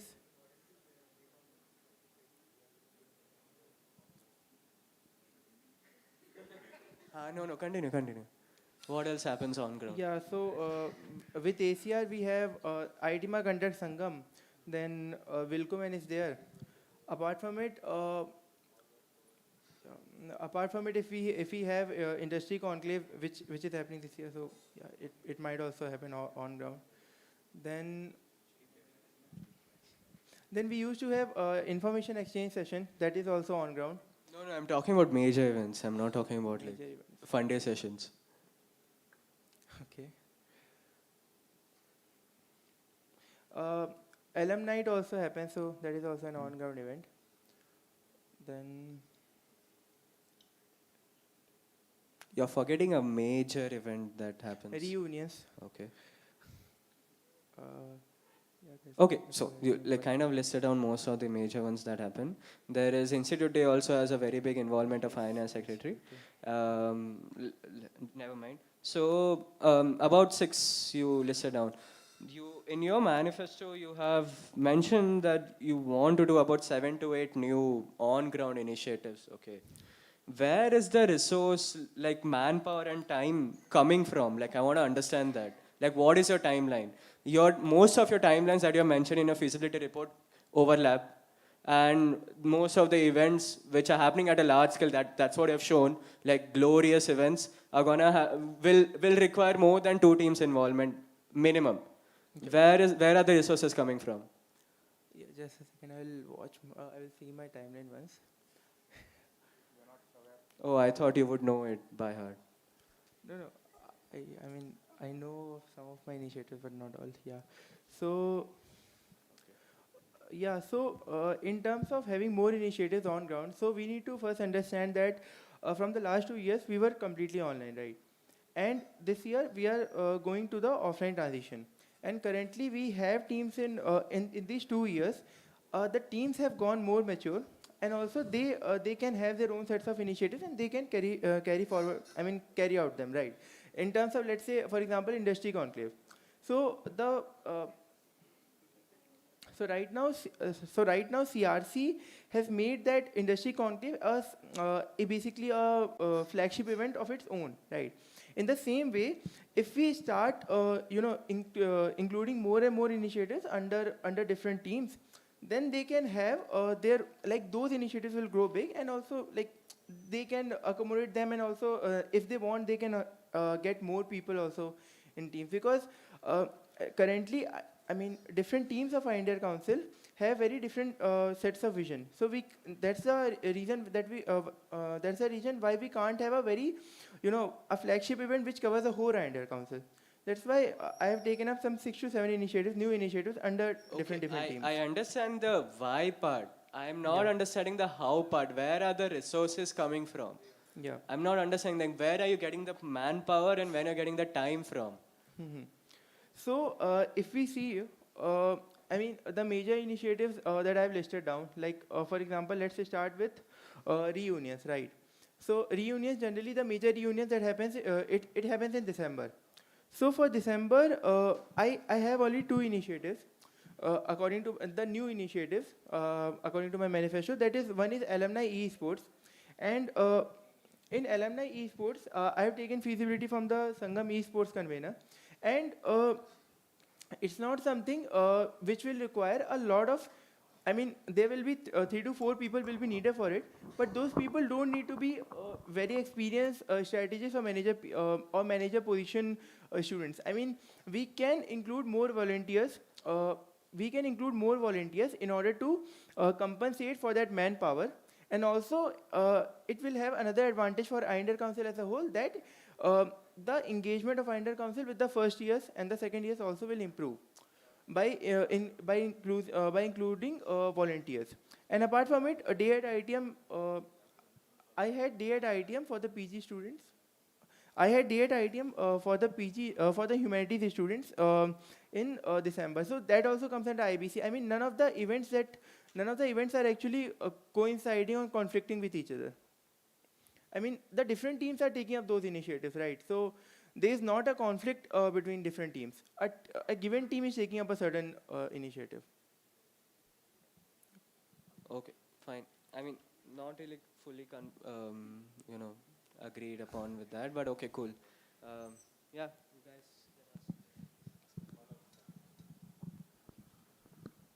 So you do agree that, as Sarthak said, there are quite a few on-ground initiatives and other initiatives that you want to do, and by design, your entire sphere is a lean sphere, right? Not as much manpower that there is.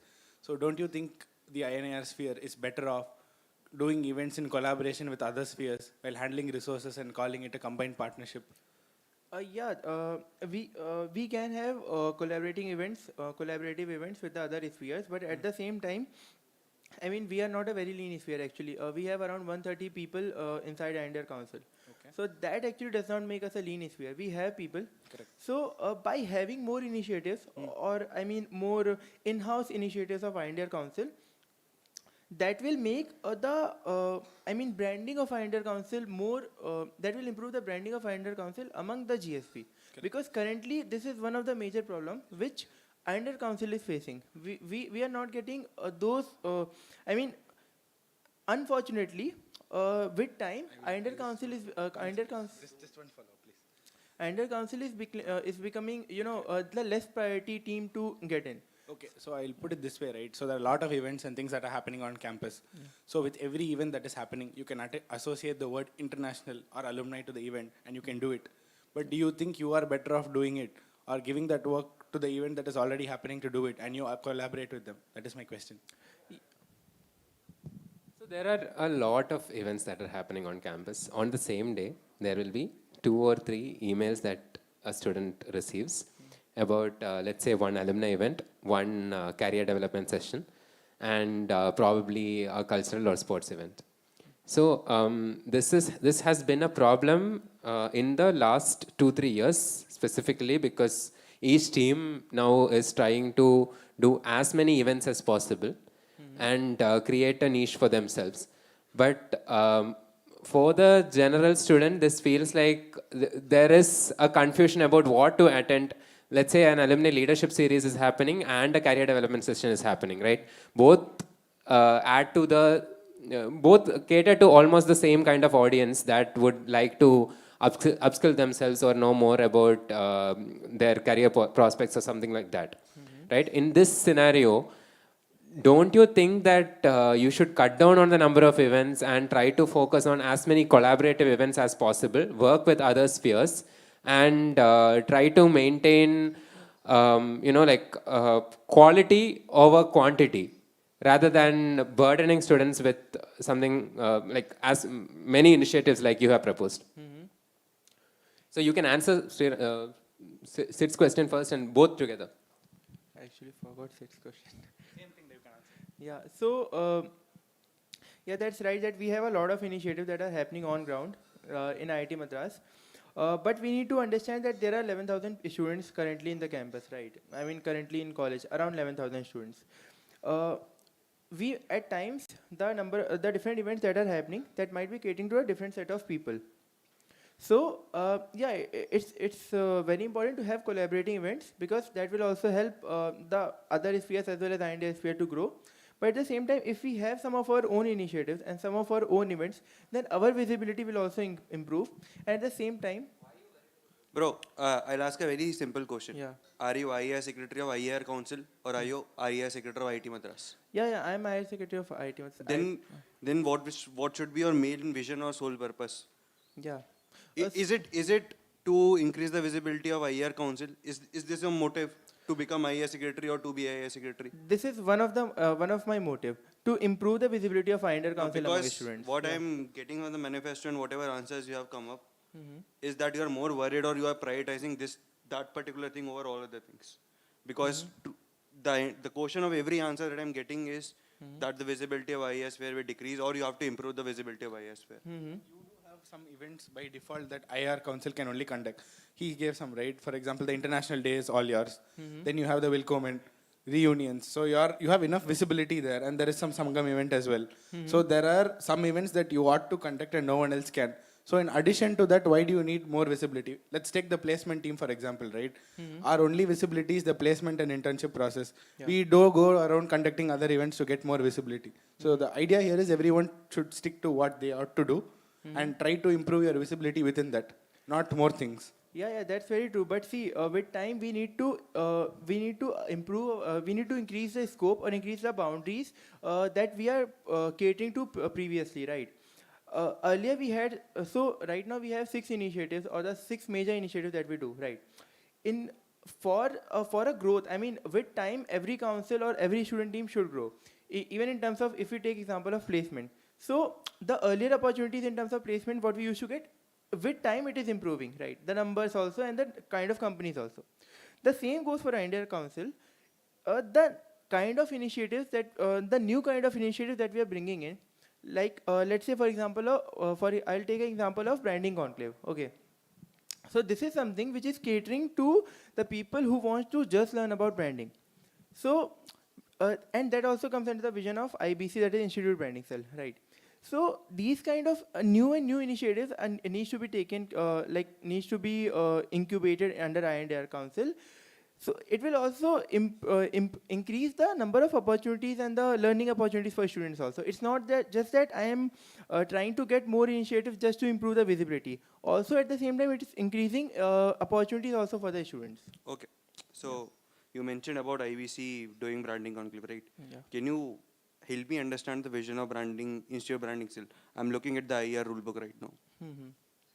So one of the major initiatives, one of the major visions of IBC is to brand IIT Madras and basically helping in the branding of IIT Madras by a set of initiatives. Yes. Now, how does branding conclave fits into this vision? Yeah.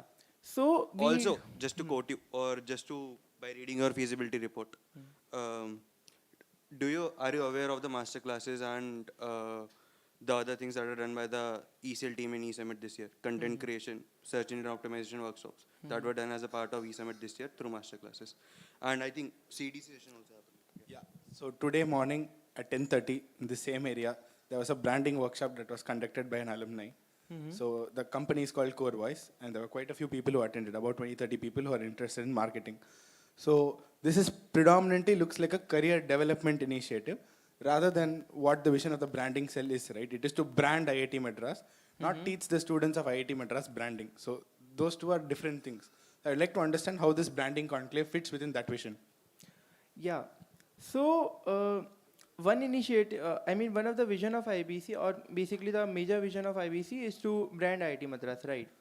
So with the help of branding conclave, we are actually catering to students in terms of getting them the opportunities to learn about branding. Because let me tell you about the target audience that we are catering to. So there are students who have incubated their startup, or there are students who have started their own media pages, Instagram, LinkedIn, like that, and basically kind of trying to become a YouTuber or anything like that, right? So if they want to increase, or if they want to basically expand their scope of work, they need to learn about branding, right? So that is the reason. In return, it will also help in improving the branding of IIT Madras. If a student is learning about branding, and If he or she wants to learn about branding, like I mentioned, there are career development sessions that are already happening. There are things that are run by the ECL team. There are culture projects that are going to start in the culture sphere as well. On top of that, there are management courses available in DOMS for UG students to take. So I understand the intent, it is a good intent, but how does it fit in the vision of IBC is the question here. It's a good intent, I'm not saying no. But how does it fit under IBC? I think we are going on a recurring theme here, right? Intention is good, idea is good, but how does it fit in the sphere? Yeah, so with time, this is something which I thought of as an head. Even my previous head also thought the same, that we need to make IBC as a main branding body of IIT Madras. So if we want to make IBC as a main branding body of IIT Madras, Let him complete the answer. So it's not that the visions are currently, the current visions of IBC are just that, we need to brand IIT Madras. In my tenure, the initiatives that were taken up were according to those visions. But we can also increase the visions of IBC. That is completely permissible, because that makes a team or any council to grow, right? See, so, yeah. The IBC was set up to brand IIT Madras outside the campus and within the institute as well. Yeah. But see, the IBC also did events on mental health. When there are already teams within the institute that are very focused on this particular matter. Mithir, Saathi are operating very well in the last few years. They have been doing a very fantastic job. Why does the IBC have to, foray into these spheres that are already doing well? That is not branding as such. That is just visibility. Visibility is not equal to branding. So to add to Saathi and Mit, Sarang also had a social campaign for 2 years, which focused on mental health. So just to clear about the mental health thing, this year we had Reboot, and it was not about mental health, it was about lifestyle. So to make it clear, and we do not have any particular body in institute right now which just caters to lifestyle. The second thing is, Let him complete the answer. Right. Apart from it, one of the other thing that I want to tell is, so one of the other thing that I want to say is, we had Reboot under Dan Utsav. Okay.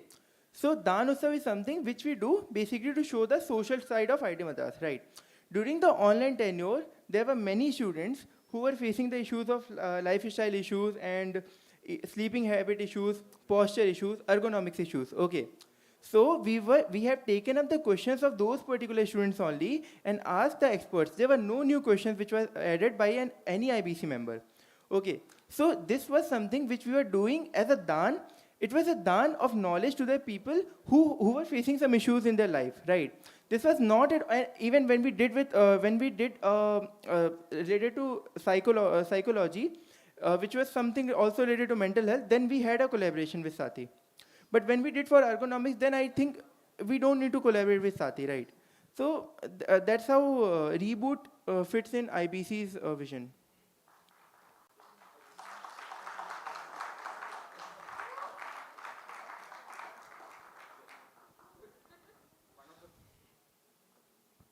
Hello. Yeah. So one of the core functions of IBC is to brand institute to the outside world and internally as well. Correct. Yeah. So do you agree that opening and closing ranks for JEE programs and GATE programs for IIT Madras is a fair reflection of branding to the outside? Yeah. Okay. So between 2020 JOSA and 2021 JOSA, our opening ranks and closing ranks across all the branches came down. So instead of focusing on that core function, why do you want to foray into other things is a question that I want to ask. See,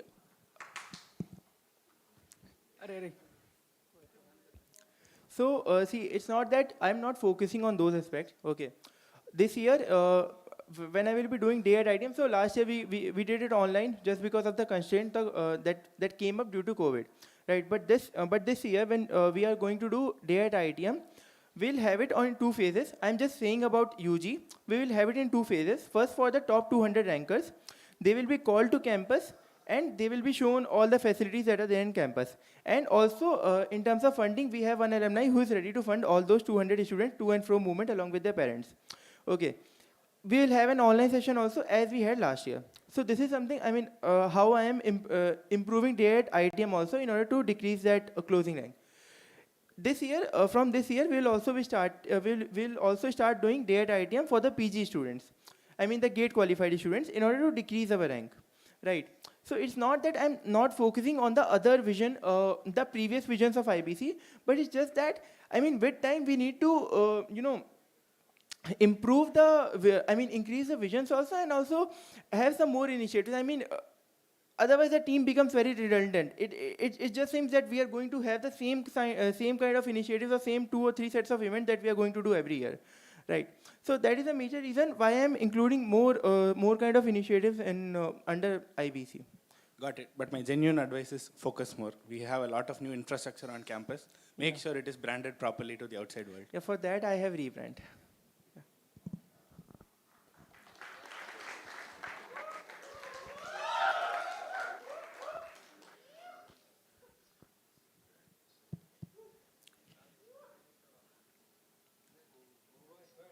Okay. Hi, so we had a question about the winter industry program. You've mentioned that you want to provide institute students an opportunity to use their knowledge in practical projects and internships.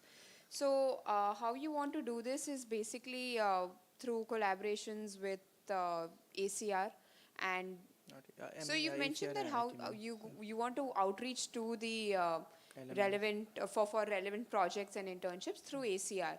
I want to understand how exactly are you going to avoid a clash that potentially takes place between, say, those startups and those sort of profiles that come for the ECEL Winter Intern Fair, and say any sort of profiles that come for the Insti interns, because effectively you're creating a different channel for approaching the same set of companies or same set of profiles and giving students opportunities. So can you provide a little more clarity on how you're going to involve the ACR on that? Because that's how it's mentioned in your feasibility report.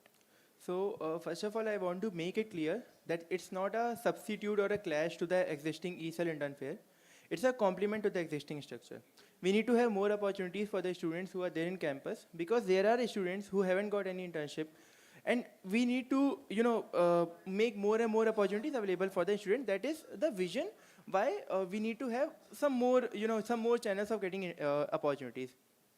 So that's why, I mean, when I was thinking of this initiative, I had this thought in mind that it might, clash with ECEL intern fair. But it's not about clashing, but it's about complementing the existing structure in terms of opportunities. And also, how will I make sure that this clash does not happen is that, let's say ECEL intern fair, so basically you guys will also have a set of teams that you might have got, any alumni based startup, right? So if you have an alumni based startup that you have under ECEL intern fair, we'll get that list and we'll not contact those particular alumni. We'll ask the channel via which we are approaching to alumni is via ACR office or via IIT. Most probably we'll go with IIT. And also I have got we'll not only be approaching the startups, we'll also be approaching alumni who are working in some industry. So any industry based projects or any industry based opportunities are also we are trying to get. Okay.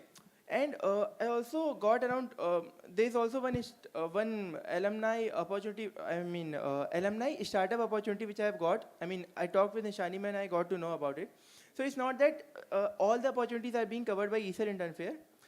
And that's why I'm bringing one more winter industry program. And for sure, not at all I want to clash it with Icsr Intern Fair, just to complement the existing structure. Fair enough. So while I completely understand your point of complementing the existing initiative, I want you to think about this from a student perspective.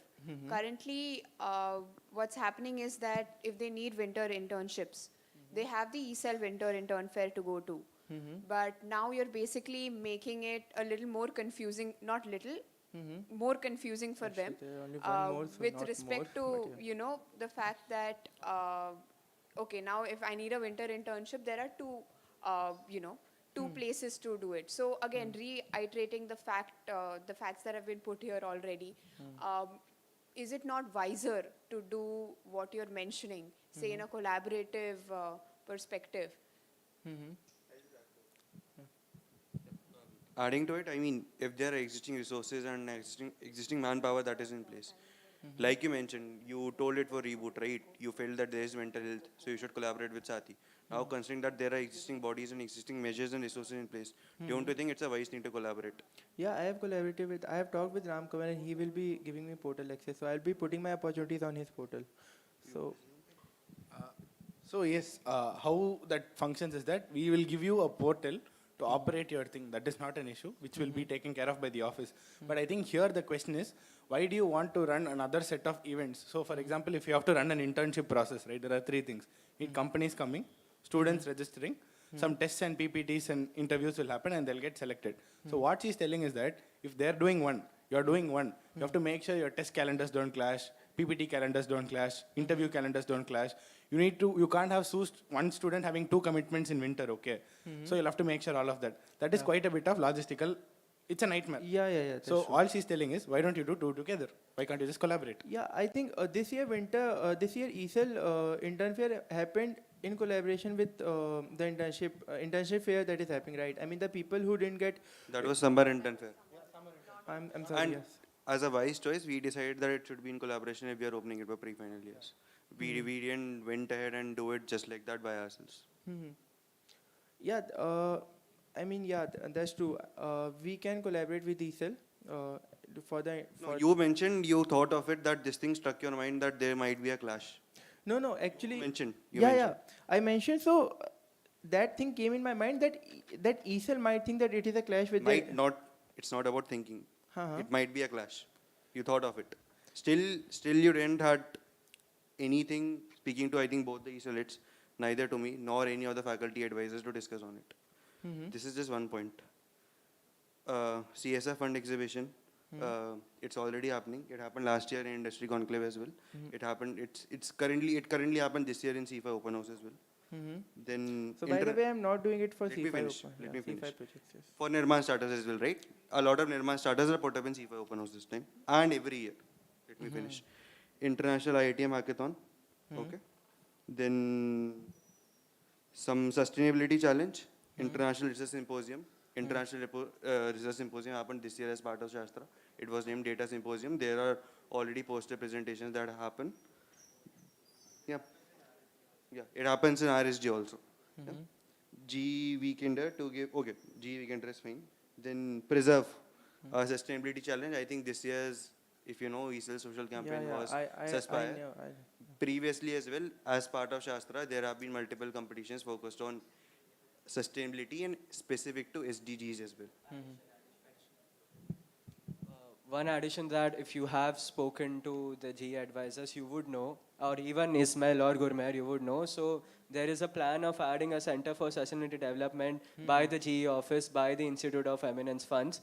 And there's going to be a Sustainable Design Challenge that's going to be funded completely by the alums. Yeah. If you knew it, this wouldn't be your manifesto point, is what I'm trying to say. Yeah, they opened it yesterday. So, I mean, it's... So, see, one of the things that I want to clear with Preserve is, in Preserve... No, the broader question is again, do we want to collaborate or not, first of all? Second, if you want to collaborate or if things came to your mind that it might clash with any of the bodies, be it co-curricular, culture, or sport? Did you speak to any of the concerned people? So see, first of all, I think I spoke to I think I spoke to Shreyas once about any of the international initiatives which ESL wants to do along with, I mean, in the next tenure that ESL wants to do in terms of, any international kind of initiative, right? And you told that it basically depends on the upcoming heads. That was something told to me, and and also I didn't have anything related to ESL, international initiative related to entrepreneurship or something like that. And also at the same time, see, one thing that I want to make clear is having an international ITM hackathon, okay. So in that, I mean, we actually don't need help of any other sphere for conducting it, because I'll tell you how. So contacting to different universities for getting their students on board, getting our students for that particular competition is something we can just get. And Okay. then, Okay. yeah, like we can shoot a mail and put it on D2C. Okay. And So basically you are saying Shastra events team don't do anything. No, I'm not saying Shastra events team do not do anything. I'm just saying that it is something which we can also do, and it also comes under our purview also, our vision also. So from what I understand, there are quite a few resources that are going to be involved in this international IITM hackathon, right? Yeah. So if you're going to invest so much resources, Hmm. and the hackathons usually have a problem statement and they have multiple tracks. Yeah. So who is going to be supplying you with these problem statements? And since quite a few resources are involved, Mhm. these problem statements should be actual problems where the answers can be used to solve them. Yeah. So where are you going to source the problem statements from? So I've talked with Raghunathan sir regarding it, and he told that we can get some problem statement from the professor, and also at the same time we can approach IITM Research Park startups, incubated startups, for the same thing, for the problem statements. So there is not a, I mean, we can get problem statements from there, and also at the same time, I wanted to complete it in my last answer that we can, contacting international students or contacting foreign students, we can do it via office, and I've taken its feasibility also. How is it any different from any Shastra event apart from getting in students from the other universities? Mhm. Except that, what is the, tell me any difference apart from it. And to give you one example, 5% of the participants in Shastra Hackathon this year weren't from India. Yeah, I mean, that's nice, but it's also, we need to understand the same thing, that having something, international, or, sorry, having something which is related to a hackathon. Why right? shouldn't be part of Shastra then? Hmm? Why it shouldn't be part of Shastra then? Yeah, it can, I mean, see, conducting. I'm asking a very specific question and a very straightforward question. If it's an international hackathon, if it's done or conducted by some body of IIT Madras, why it shouldn't be part of Shastra? Okay, if you are saying it's not, and I kind of disagree, but even if you are saying it's not, what more that you're adding to it than what Shastra could add? The point here is not just what Shastra could add. The question is, what can you do better? In the first case, let's say case 1 where you and Shastra had collaborated and done this. Case 2 is you doing it alone. Don't you think the case 1 is better than case 2? You mentioned about institute branding, right? Any international hackathon not coming from the technical festival of the institute. How does it brand the technical festival and the institute itself? So currently, I don't think that we need to have a branding of just a technical festival in order to get a hackathon, because see, IIT Madras in itself is a very good technical brand. So if we are having any hackathon, I mean, that is branding in itself. And even if it's not coming... By branding Shastra, you are branding IIT Madras. That is what you are missing out on here. Yeah. See, the thing is, any initiative that we are doing it, okay. Any initiative, I mean, for example, IITM, this international IITM hackathon also, this is something which is done by OOT, and it also comes under the visions of, I mean, one of the visions of OOT is to provide international opportunities to students, right? So, in not any scenario, it is going outside the vision of the team that is conducting it, right? I wanted to clarify one thing. So, what according to you is the vision of opportunities and outreach team or G Council itself that is different from Shastra? Apart from the international participation, just remove that aspect and tell me what in concise two or three statements, what would be your So vision? one of the vision of GE Council is to improve our inbound students, which improve our inbound students and number of inbound students. But that is not something which is a vision of Shastra, right? So with this, with International ITM Hackathon or with Preserve also, we first of all we are contacting the universities with whom we have MOUs with, right, previously. So if those students are participating in the competitions, it will help us. I mean, those students might consider to be an inbound student in future, first thing. And second thing, it will also help to increase the foreign students, the incoming foreign students in INSTI, which also help us to basically the Institute of Eminence, one of the objectives of Institute of Eminence is to improve the inbound students, right? So with all these initiatives, we are actually improving the number of inbound students, and which is catering to the one of the objective of Institute of Eminence. So that's why it's fair to have hackathons and competitions under GE Council. So you remember there was a hackathon conducted before the pandemic. Do you know what hackathon was conducted at, and it had international participation in the campus? Do you know what was it? I guess it was about climate change, if I'm right. No, it was called Indo-Singapore Hackathon. So the purview of that hackathon was to solve social problems and produce prototypes, and it had multiple tracks. Yeah. But do you know what is the key difference between what you are proposing and what that hackathon was? Okay, so I'll clarify that. It was basically taken up by the Ministry of HRD. Yeah, And IIT Madras was just the, what do you say, the location. It was the host. Yeah. So do you think, and because in the beginning you said that GE Council is in a very infant stage and it's growing right now, so do you think such a scale could be taken up by the council itself? Because you are suggesting Preserve, International Hackathon, and you have Youth Summit in between the paragraphs, though you didn't propose it as one of the headings, and you have International Research Symposium, and yeah, one more thing you have, Weekender. So do you think that these all events can be taken up by the GE Council right now? And if it is done, do you think these could be the outcomes, that very solid outcomes, which can make GE Council as an autonomous body? Yeah, so see, first of all, we need to accept the fact that with time we need to start increasing our the initiative that we are taking up, right, under the GE Council. And also, yeah, as I said earlier, that with time, as the initiatives increase and as the manpower increase and the responsibility on a given team or a given council increase, like on the GE Council, then also the secretary would be having more responsibilities from the GE Council side also, and then there will be a, then there comes a fair, basically a fair reason why then how we can divide the secretary position for both the councils. So what do you think is the role of GE Wait, Core? we will move to the audience question after this question. Yeah. So what, so I'll just ask one question. Yeah, like after audience questioning, we will come again to the. No, it's 8:45. It's not set. We'll go to audience first. We'll come back to you. We'll have time. Okay. Just tell me, what do you think is the role of a GE Core then? What does a GE Core do?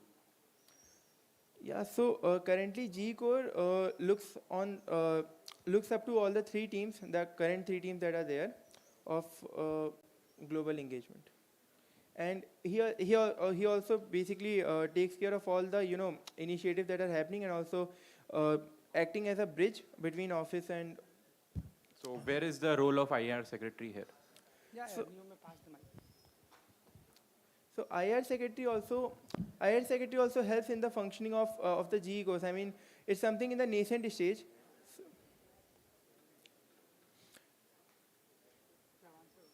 It's in the nascent stage, so it's growing. So that's why we need to have a IR secretary along with the GE course in order to see that growth of GE Council. Okay, so like anyone from audience who has a question may raise your hand, and our coordinator will pass you a mic.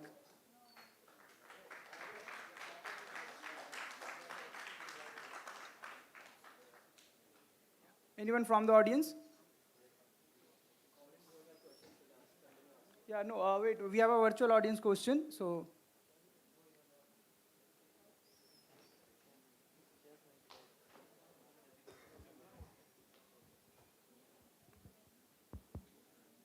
Hello, this is from Dhaval Ragwani, BE 19. Is he present in the audience?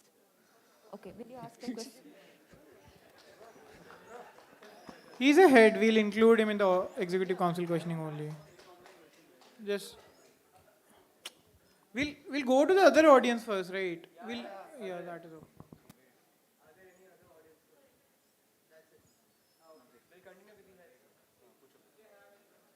Anyone from the audience have any questions?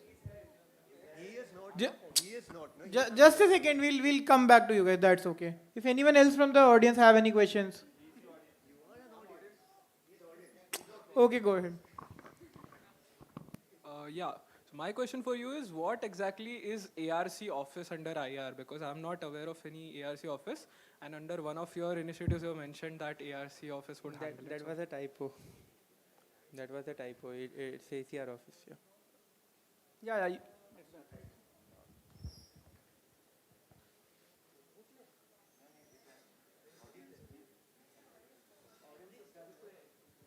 Anyone else from the audience? Yeah, we can move back to executive council. Hello.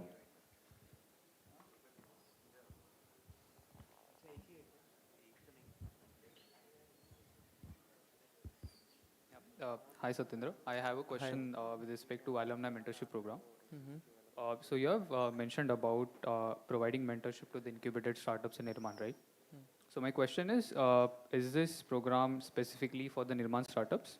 Mhm. And is it only restricted to the technical mentorship?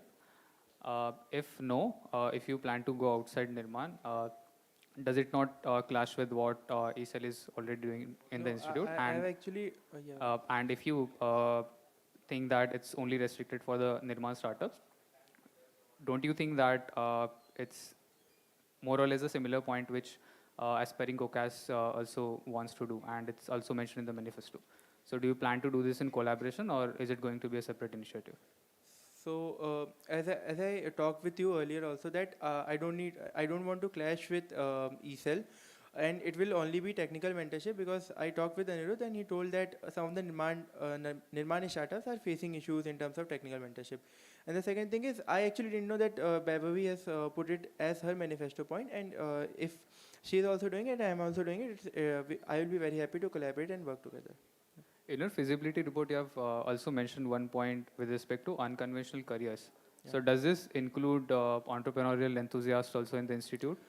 No, actually, it's basically for people who want to, let's say, go for design or filmmaking or careers for which not many placement opportunities are there in institute. Okay, all right.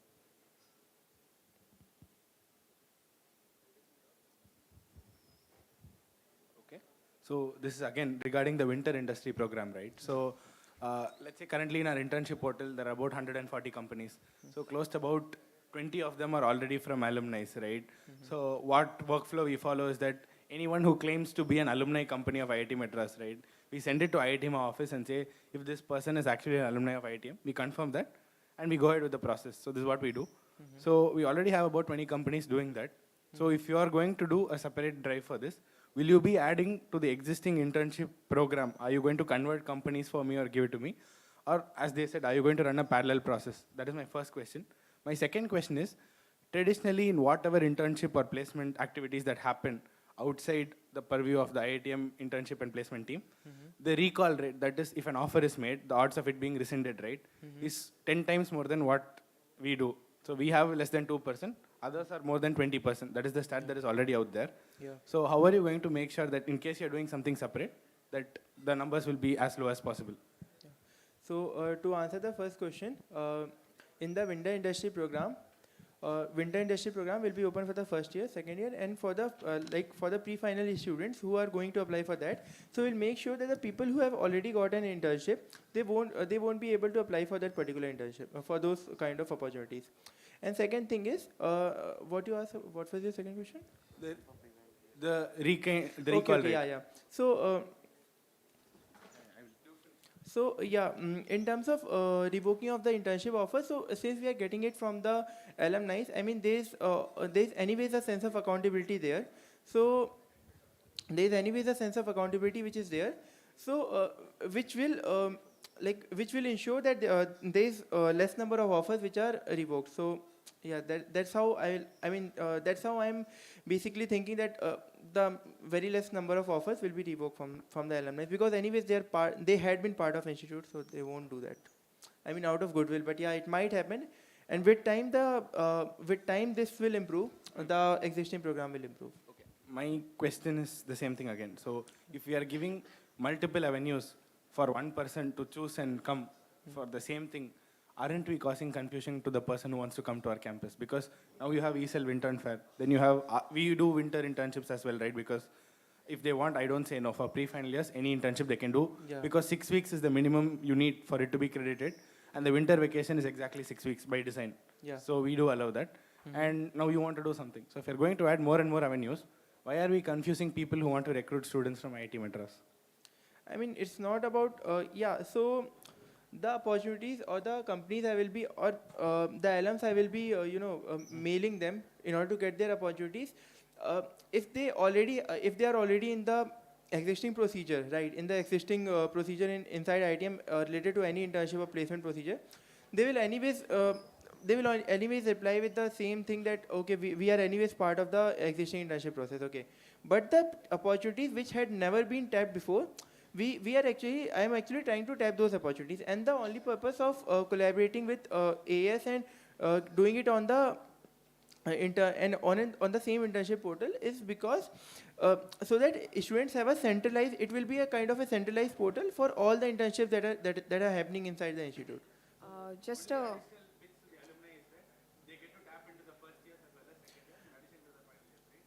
Yeah, I mean, see, the pitch to the alumni is just that if you have some opportunities, then we have some students who want to work, and they won't be much technically advanced, but yeah, like you can have them as your, kind of a project member or any intern. So what I'm gathering is basically you're saying you would be conducting a separate initiative altogether instead of doing this in collaboration, is what you're implying. So currently, whatever is happening currently, you agree with that, and what you're saying is that you would be proposing a simultaneous initiative that would be complementary to the existing pathway, right? Yeah. Is that what you're saying? Or you would basically be adding on to that, doing it in collaboration, or do you want to do it independently? So anyways, I'm doing in collaboration. Anyways, we are doing in collaboration with the. Anyways, we are doing in collaboration with AS portal. I mean, I am taking help of the AS portal, and not just portal, in terms of also manpower, because manpower, I mean, pulling off the entire initiative in terms of, getting the companies shortlisted, pulling off interviews, syncing the calendars, all of that. Yeah, if we have a shortage of manpower, we'll surely reach out to the other bodies in the institute to help us with that, to help us in terms of manpower, in terms of logistic issues. Yeah. Why not do it in collaboration though? Yeah, we can do that in collaboration. I mean, we can do that in collaboration also. What is restricting you to do that? No. Why don't you just start with yes, exactly. Why are you trying to go on your own in the first place? Like, why can't you just do it as a collaboration? See, one thing I'm trying to put here, like even they are trying to put here, is that INR is the kind of sphere which could have collaboration with all the other spheres, and this is one of the spheres that could have as many as possible. And that is not capitalized to its, greatest extent. And you're trying to do something on your own, which could be as a collaboration. Which could be started as a collaboration, and you're not trying to do that. You're still trying to justify it starting on its own. Whereas there are programs already established. If you add on to it, it'll be much bigger and better, and INR will still get the due credit that it should get. Yeah, that's true. Actually, I thought it the other way, that we'll first start it, establish it in such a way so that the other teams will also be interested for the collaboration. But yeah, I mean, we can go for collaboration with this. Okay. One thing, you have 1 year's tenure. how do you expect the next INS secretary to not have the same views as you do? If you do not start as a collaboration, why won't it continue on its own? Yeah, so if I do not start with C, the thing is, if I this year if I start the program on my own, and if there is any problem that comes up, or if it does not go well, I mean, then it won't ruin their existing the existing initiative that they are doing, right? But if We are just stretching the question, so we will move forward to the next question. Just one more. So basically what he's telling is, I'm guessing most of us have done a POE course here, right? That is why we do trade, specialization. Everyone should specialize in what we do. Otherwise, there is no point, because the overall benefit of specialization is so high that if everyone wants to do a bit of everything, 1 year is not enough for us to do. We are not full-time secretaries. We are 1 year secretaries. So specializing will help everyone. That is all I want to make a point. Yeah, okay, Satyen. So I liked your answers till now. Very good, nice. So I'll be moving on to very specific questions, and I just want to know your views as fast as possible because we have very less time and have a lot of questions. So what do you think about the current visibility of IR Student Council towards GSB? And I mean, I can see your audience is completely filled. So yeah. Yeah, so currently the visibility of IR Council among GSB is less, and it's actually decreasing in the last. Okay. It has actually decreased in the last 2 Wait, years. let him complete. Let him complete. Fine. Yeah. Be specific in your answer so that you can complete. So, as you said, it's less. So, what are your plans to? Do you want to increase the visibility or not? Yeah, I want to increase the visibility. So, why is there no manifesto point? There's no visibility point in your manifesto that caters to it, or is there a point that I missed? No, there isn't any point, but in my tenure, the vision that I have is to include, I mean, see, if we see IR Council, there is one team called ITM TV, and they are actually engaging with the first year students with their ACC program. So they have a very good visibility among the students, but the other teams do not have that volunteership program. So in my tenure, I want to, the current initiative that I am taking up. Just a correction, Chennai 36 has a volunteership program, which happens in the event semester. So even ARC has this, but during the online. Yeah, during the 2 years of online, we didn't have those many volunteership experience, right? And in my tenure, I want to first get that old culture back. I mean, the teams which had volunteership program again start the same culture, and the teams which are new and have their own initiatives. I mean, they can also start this volunteership program in order to increase the visibility. Understandable. So, a volunteership program is what you're looking into, right? And currently, as far as I know, the DOST does not allow, like specifically the first year students to get into teams as such. So, with respect to so many different teams in IR Council, how do you make sure the volunteership programs actually penetrate through? Because there are so many other events happening around as volunteers that is available to the freshies. For example, Sangam, which they are more interested in, or Sarang, or what they are more interested.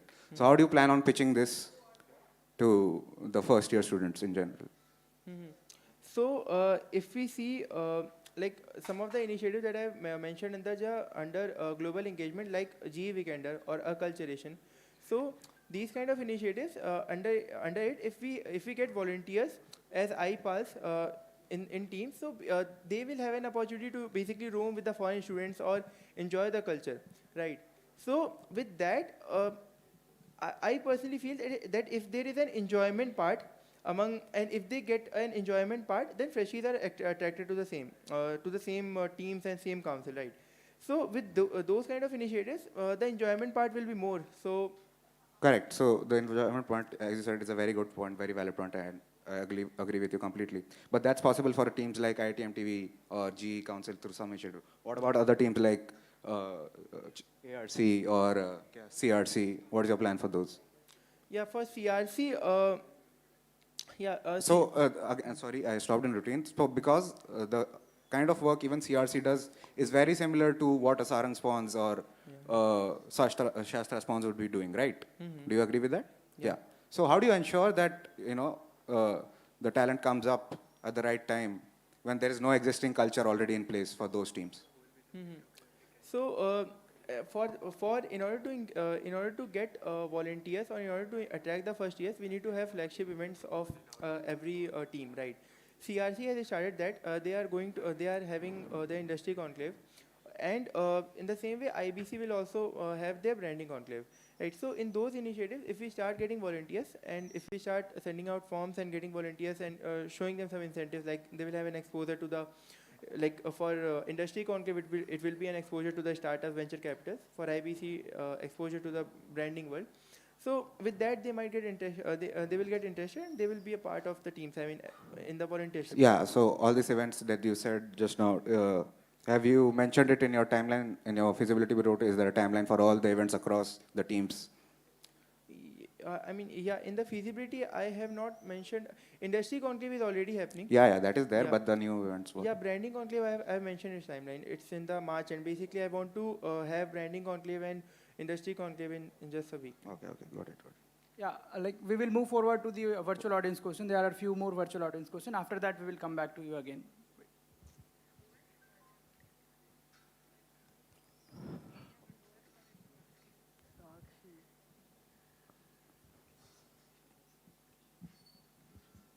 Hello. Okay. These questions are from Sakshi Singh. Okay. First one, with the MBA students being so active in the IARSC, how are you planning the hierarchy, ensuring they don't get the same designation as the first and second year BTech students? Yeah, so currently, the team which I was heading this year, which I am heading this year actually, Institute Branding Cell, so we had DOMS people in it, and they used to start, their designation used to start from managers and then strategists. Yeah, it's true that, I mean, we can't discriminate a student on the basis of which program is he from, like whether he's from BTech or whether he's from DOMS, right? So that's why, I mean, I can't segregate different positions for people just because they are coming from, different programs. But yeah, IIT Council is very inclusive to the DOMS students, and we are actually very happy to have them. So we are already having them, and with time we'll also improve it. Okay, the next question. With so many teams under IIR, with interdependencies, example IBC and design team, how are you going to ensure more reliability and accountability for getting work done per schedule? You know the issues. Yeah, I know the issues. Actually, I face the issues. So currently, the issue that happened this year was with design team that we couldn't get the posters done. So one of the major things that that needs to be done in order to tackle this issue is to form a better team with a better head, and to attract more talent pool towards our team, and this will help in improving the accountability and improving the inter-team work culture. Next is by Draxler John. Fine. Will you, as an IAR secretary, bring about a change? It's a complete question. It was always quite rampant to put a lot of pressure for content with deadlines being given at short notices with little to no credit being given to the designers in the IAR Student Council. Will you, as an IAR secretary, bring about a change in this pyramid scheme of where a secretary was not even aware of the plight of the managers? And how can you prevent such power trips this year? See, I mean, I'm not sure how a secretary was not aware of the plight of managers, because we have a IIT Council group in which every student and everyone who is a part of IIT Council, he is part of that WhatsApp group. And also, the secretary has always been very approachable. They were doing personal meets with every team. So secretaries were always very approachable, and yeah, if there was any credit issues, then I mean, with design team we didn't have actually many content coming from the design team this year. So yeah, but in future, if we are putting up some content, we'll tag the member who has designed that particular poster. We are already doing it with ITM TV. That if we are putting up anything, we tag the person who has made that particular thing. Yeah, but we can go for the design team also. That's it. Yeah, so as you said just now, ITM TV, so I'll be focusing completely on this, on that sphere for now on. So can you just explain all the purposes that you believe are there in ITM, that ITM TV has, and what it should do more? And yeah, that's it. So the purpose of ITM TV, I mean, basically the visions of ITM TV is brand IIT Madras and to showcase the student culture. So that is basically the vision, and that should also be the major purpose. I mean, the major.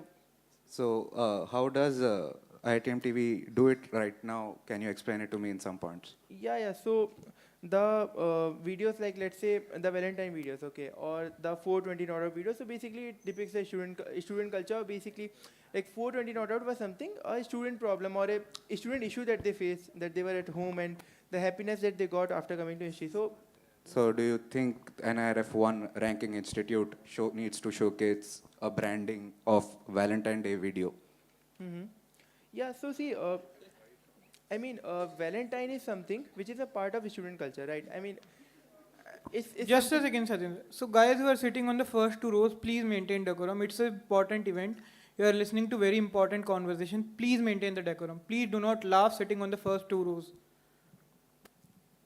Yeah, go ahead. So if we see the love culture, or the or basically that culture which Valentine caters to, the Valentine Day caters to, that is something which is very natural and which is very normal among the students, among the age of students who are living inside the campus.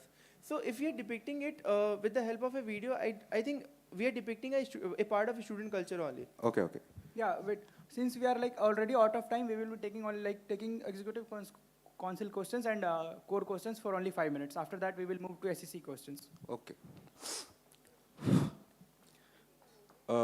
So as you said, I just want to know the stakeholders involved in this branding that you're saying. Okay. Stakeholders. In branding of. Yeah. So the stakeholders are one is IBC. No. The stakeholders of the IITM TV video. What branding does it do? What are the stakeholders? In what audience does it cater to? Inside institute and outside institute. Okay. So inside institute, all the students of ITM, I mean, they are one of the stakeholders or the viewers of ITM TV videos. Apart from it, the students who want to come to IIT Madras, this is a I mean, a lot of students who are, when they're preparing for JEE or any competitive exam in order to get in ITM, they just see the videos of, videos which are of IIT Madras depicting student culture. Right? Okay, fine. Coming back to, again, 1 second. So can you just tell me what was the current budget for IITM TV, or what budget does it function on? Currently, there was a budget of 7 lakh which was sanctioned some years back. And what is the equipment that IITM TV currently possesses? Yeah, so currently there are no permanent equipment that IITM TV possesses, and basically Dean. Okay, fair enough. That's your answer. There is a specific point in your thing for IITM TV called rebrand, which has a point saying there will be a videos, which has a point in the feasibility saying there will be videos every month. How do you expect, with zero equipment, zero budget, for IITM TV to function on that timeline? Yeah. So currently, we are going to have a tendering process. We are going to go in a contract from where it will be. Satyendra, I'm so sorry to stop you in between, but you're saying that we have these IITM TV videos which are being made. This is essentially content generation and the work of Chennai 36, but in this point, Chennai 36 isn't mentioned anywhere. So I want to know, who is taking the interviews? Who are the people who are generating the content over here? And why do you want to know professors' personal lives apart from academics, which is not pertaining to institute? Could you give me clarity on that? Yeah, so first I will give his question answer, then I will give yours question. Yeah, sure. Cool. So, to answer Amrit's question, we are going to have a contract with one of the companies, and in 2 weeks, as said by Mahesh sir currently, so in 2 weeks, we will have that contract by which we'll be able to take any equipment from that given company, and we don't need to submit our ID cards also, and the money process and the money flow also won't be there. I mean, since there will be a contract. So there won't be any issue in, taking any equipment or renting any equipment. Yeah, last two questions. After this, we will move to SEC questions. Finish answering my question. Yeah. So, yeah, content generation is is one of the major responsibility of C36. But I mean, it's something podcast series that we are doing of the professors. First of all, that why we need to have a podcast series of professors is because, see, there are many students, especially the PG students who, when they are coming to IIT Madras, they want to know their professors because professors play a very important role. By the way, series of podcast of professors, by the way, isn't this already being done by IITM TV and C36? Yeah. Like over the past, like more than, at least in the last 3 years, this has happened from IITM TV and C36. Why is this again on your manifesto? It has happened in the past. Yeah, so it has happened in the past, but my motivation or my thought of having a kind of, a series of podcasts, my motivation of having a series of podcasts was to basically from every department, we'll be taking 1 2 professors, having a conversation with them, and why with that conversation, basically bringing students closer to the professor. So that is my major motivation.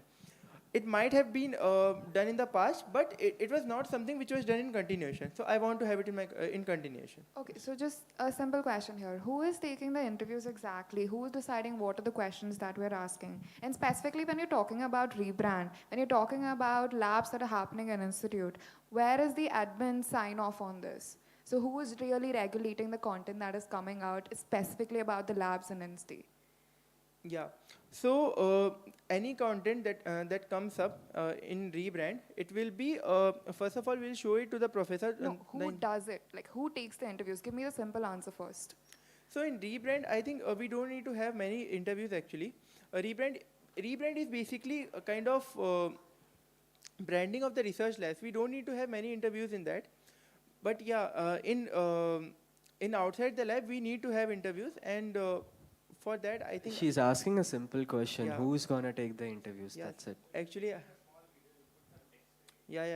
Who is asking a question? Who is saying, who are you? What do you do? Yeah. So, I mean, any Are you person- just trying to avoid saying Chennai No, 36 yeah, because yeah, it's not actually- mentioned here? Yeah, I actually forgot to write C36 in outside. How can you forget to write C36? We've had multiple discussions about the same points. Yeah, outside the lab, I actually forgot, but in rebrand, actually, we can do it with ITM TV guys only because in outside. So when in exactly rebrand- does IITM TV come into content generation? Yeah, No. when did IITM TV Wait. start Ask interviewing? one by one, no. When did IITM TV start interviewing people? So for the Dost interview that happened, so there was an ITM TV guy only, right, who interviewed the Dost. Yeah, so... Wait. Bro, don't disturb. Let him ask. See, I'm just... Yeah, I just have one final question, which is about the Mask Out series. And this is an initiative which particularly involves Chennai 36. And we have met multiple times on campus, yet in an initiative in which Chennai 36 is prominently featured, there is no feasibility check from the Chennai 36 head. Are you unaware that there's a Chennai 36 head? Or I've actually messaged you the same, regarding the same initiative, and you messaged me back that I will get back to you, but you didn't get back. so it's my job to get back to you about We will move forward to the next question.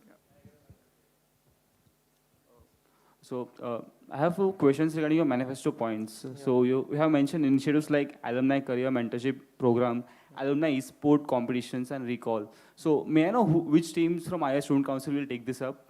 ARC. And in your manifesto point, in your feasibility report, you haven't discussed about these points with ARC heads. What about it? No, I have actually discussed all the points with you. I mean... that was brainstorming. After brainstorming, when you finalized the ideas, you never came back or Fazil to ask about the feasibility report. I mean, the other stakeholders were completely fine with it. IIT MA and all. But at the end, ARC is going to take this, right? So ARC heads should be accepting that, okay, this is feasible or we can go forward with it. Yeah, that is something. And second question regarding the timeline. In your feasibility report, you have mentioned the timelines and initiatives like what all you will be doing. But since the ARC is the next year will be on ground, and there are like ARC's team is facing like bandwidth issues. Like we don't have many managers to work on that. Like we have various on-ground events. How you will ensure that this all initiatives will be taken by ARC when ARC has their initiatives which are year long? Yeah, I mean, see, in the feasibility, see, I've done a teamwork management and team. Just a second. So, in only April month, I guess I'll be having for my alumni career mentorship program during the April, May, and June month. These 3 months, I'll be needing more of the ARC managers. After that, the system or the pipeline will be set up. So there won't be much ARC managers would be involved after June. Okay. And for the esports competition, I will be involving ARC managers during the December time. So apart from these two and for the winter industry program, the contacting part will anyways be done by. I didn't ask about winter internship program in my question. Yeah, I mean, I'm just telling it since you asked about timeline, so I'm telling about the timeline, right? No, I want timeline about these 3 initiatives, not the other ones. Which 3? Alumni career mentorship program, Okay. alumni esport competition, and recall. Yeah. So recall will something that it will happen during the. I know what is recall regarding the timeline. Why are you Let him interrupting? answer Let right. him answer no. Okay, cool. Recall will happen during September. Okay.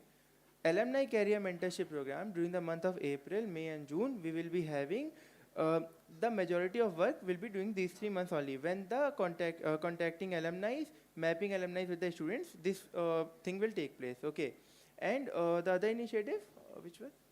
Alumni esport competition. Alumni esports competition, we will be doing it during December, and I have taken the feasibility from Sabri. He is esports convener right now.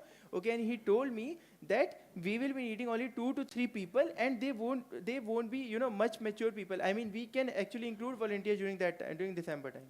No, so you talk to esports convener. Yeah. Wait, so you want to do this in December? Yeah. December is when inter-IIT cultural meets happens. Esports is not a part And of also, esports is planned to be a part of inter-IIT cultures. The talk has already happened. So next year, the esports contingent, nor the esports conveners, no one will be free to do this in December. So after inter-IIT cultures happen, after esports, after your inter-IIT cultures happen, okay. After that, we can have this. After that is your alumni reunion. So see, I mean, we'll figure out the timeline. So currently, we don't have the time. We don't have a fixed timeline for the inter-IIT cultures also. We don't have the fixed. I mean, yeah, these all 3 happen in the December month, but we don't have the current. I mean, exact date timeline, right? Also regarding the esports thing, did you contacted the esports club convener regarding whether he is okay with this or not? Did you check the feasibility? Bro, I actually told multiple times. Because when I contacted him, he said that he didn't contact. You can call him right now, bro. I have contacted him at least twice. Okay. I have contacted Sabri at least twice, and I have formulated a whole plan with him that what are the games that we'll do and how much money it will cost, and everything I have discussed with him, bro. Okay, when I asked him, he said that you didn't contact him. You can call him right now, bro. We will move forward to the next question. I have a question. Yeah, last 5 minutes for the executive council questioning. So yeah, after that we will move to the SEC questioning. Also, I think Akshaj from the audience has a question. We'll take that first. Yeah. We'll take that first. We'll come to you later. Yeah, so I had a complimentary question to them.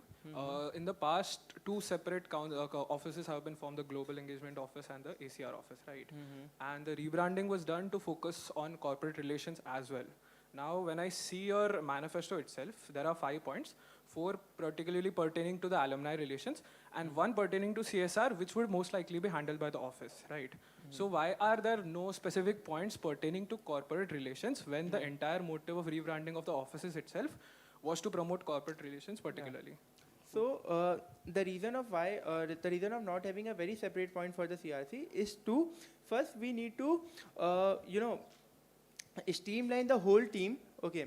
Because we need to improve the existing initiatives that CRC is doing currently in terms of bringing more affinity deals, in terms of bringing more sponsorships, because these are the major things that a CRC team is supposed to do, but we haven't been able to go to that target, or we haven't been able to meet that benchmark. So the existing things should be done in a better way for CRC. That's why I had only 1 initiative related to CRC. Okay. Last I 2 have questions. something. Last 2 questions. Yeah, okay. I had something that I was really curious about, right?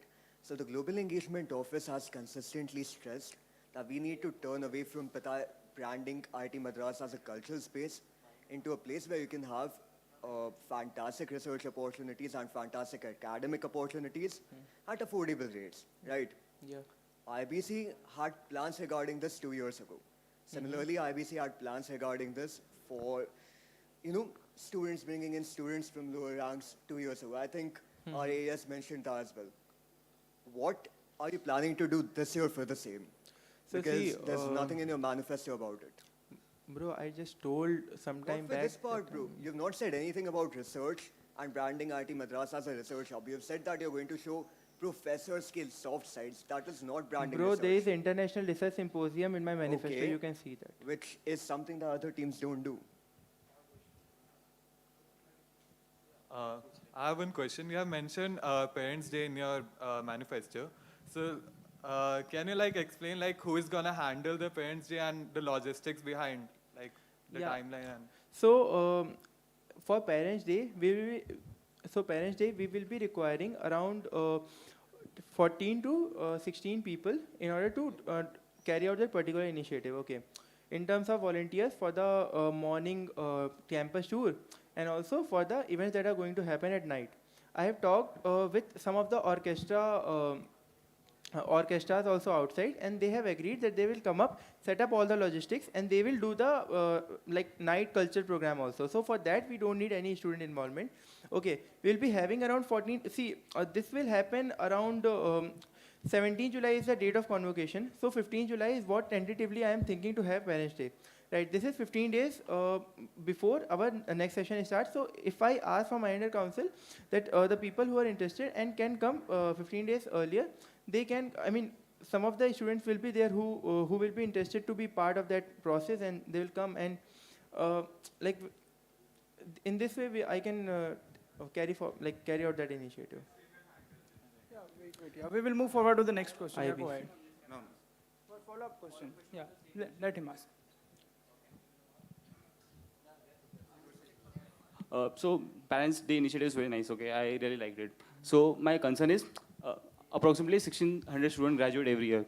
Suppose 1,000 students turn up for, and students of, parents of 1,000 students turn up for this Parents' Day.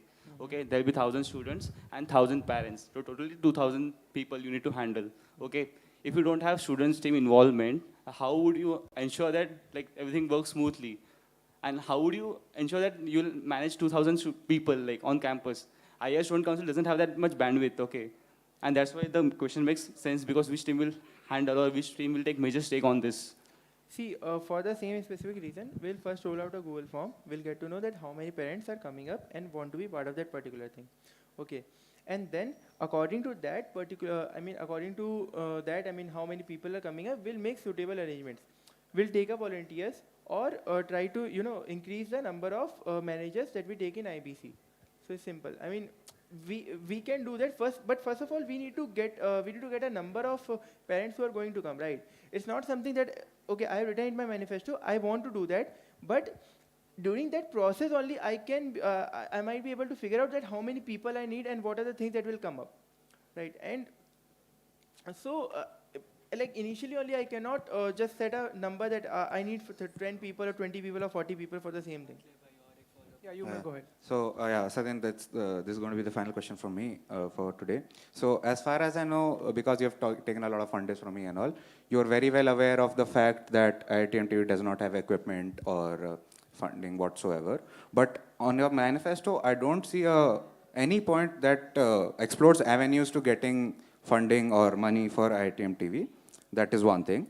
Secondly, if that's the attitude that IR Seki towards has its team, that he says that receives the most visibility from the freshies in general, then do you really think the council is being just to IIT? And do we have any value, does the team have any value inside the sphere? If not, then what if it does not have, that's what the conception is what we get right now. Because currently we don't feel, the team does not feel wanted. And if that's going to be the scenario during your tenure, then why not IIT just get separated from its sphere? Because I'm pretty sure there are a lot of other spheres we could generally fitting within the specific councils that you give to the vision, the purpose of IITM TV, that is branding of IIT Madras and its culture?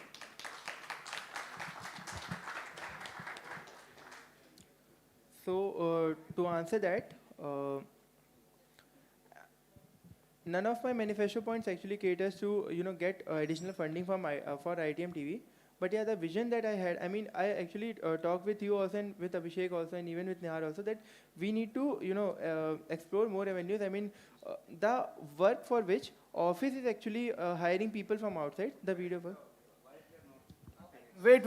Let him complete now. Because that is something which I cannot guarantee, right? I mean, if you can't guarantee funding for your own team, is that what you mean? No, I'm saying that if, I want to explore that particular avenue of collaborating with the different admin offices or admin sites where they are hiring people from outside, so they just use the in-house IITM TV and carry out their particular thing that they want to do, right?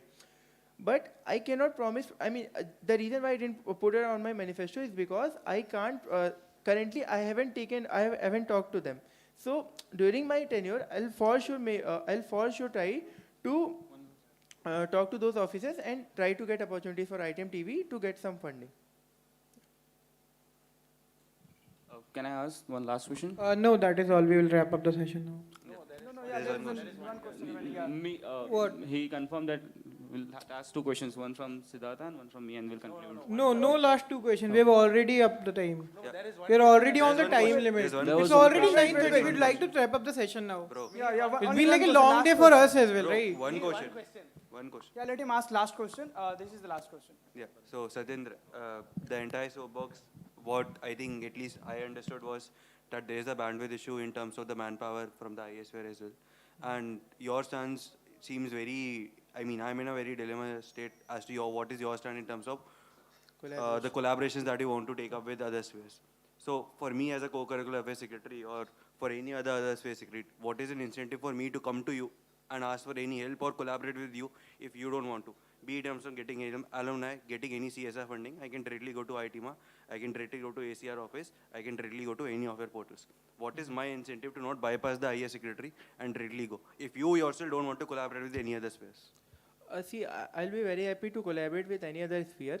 But yeah, the initiative that I did, that I've taken, I mean, for a start, I just thought that I'll do it from my side alone.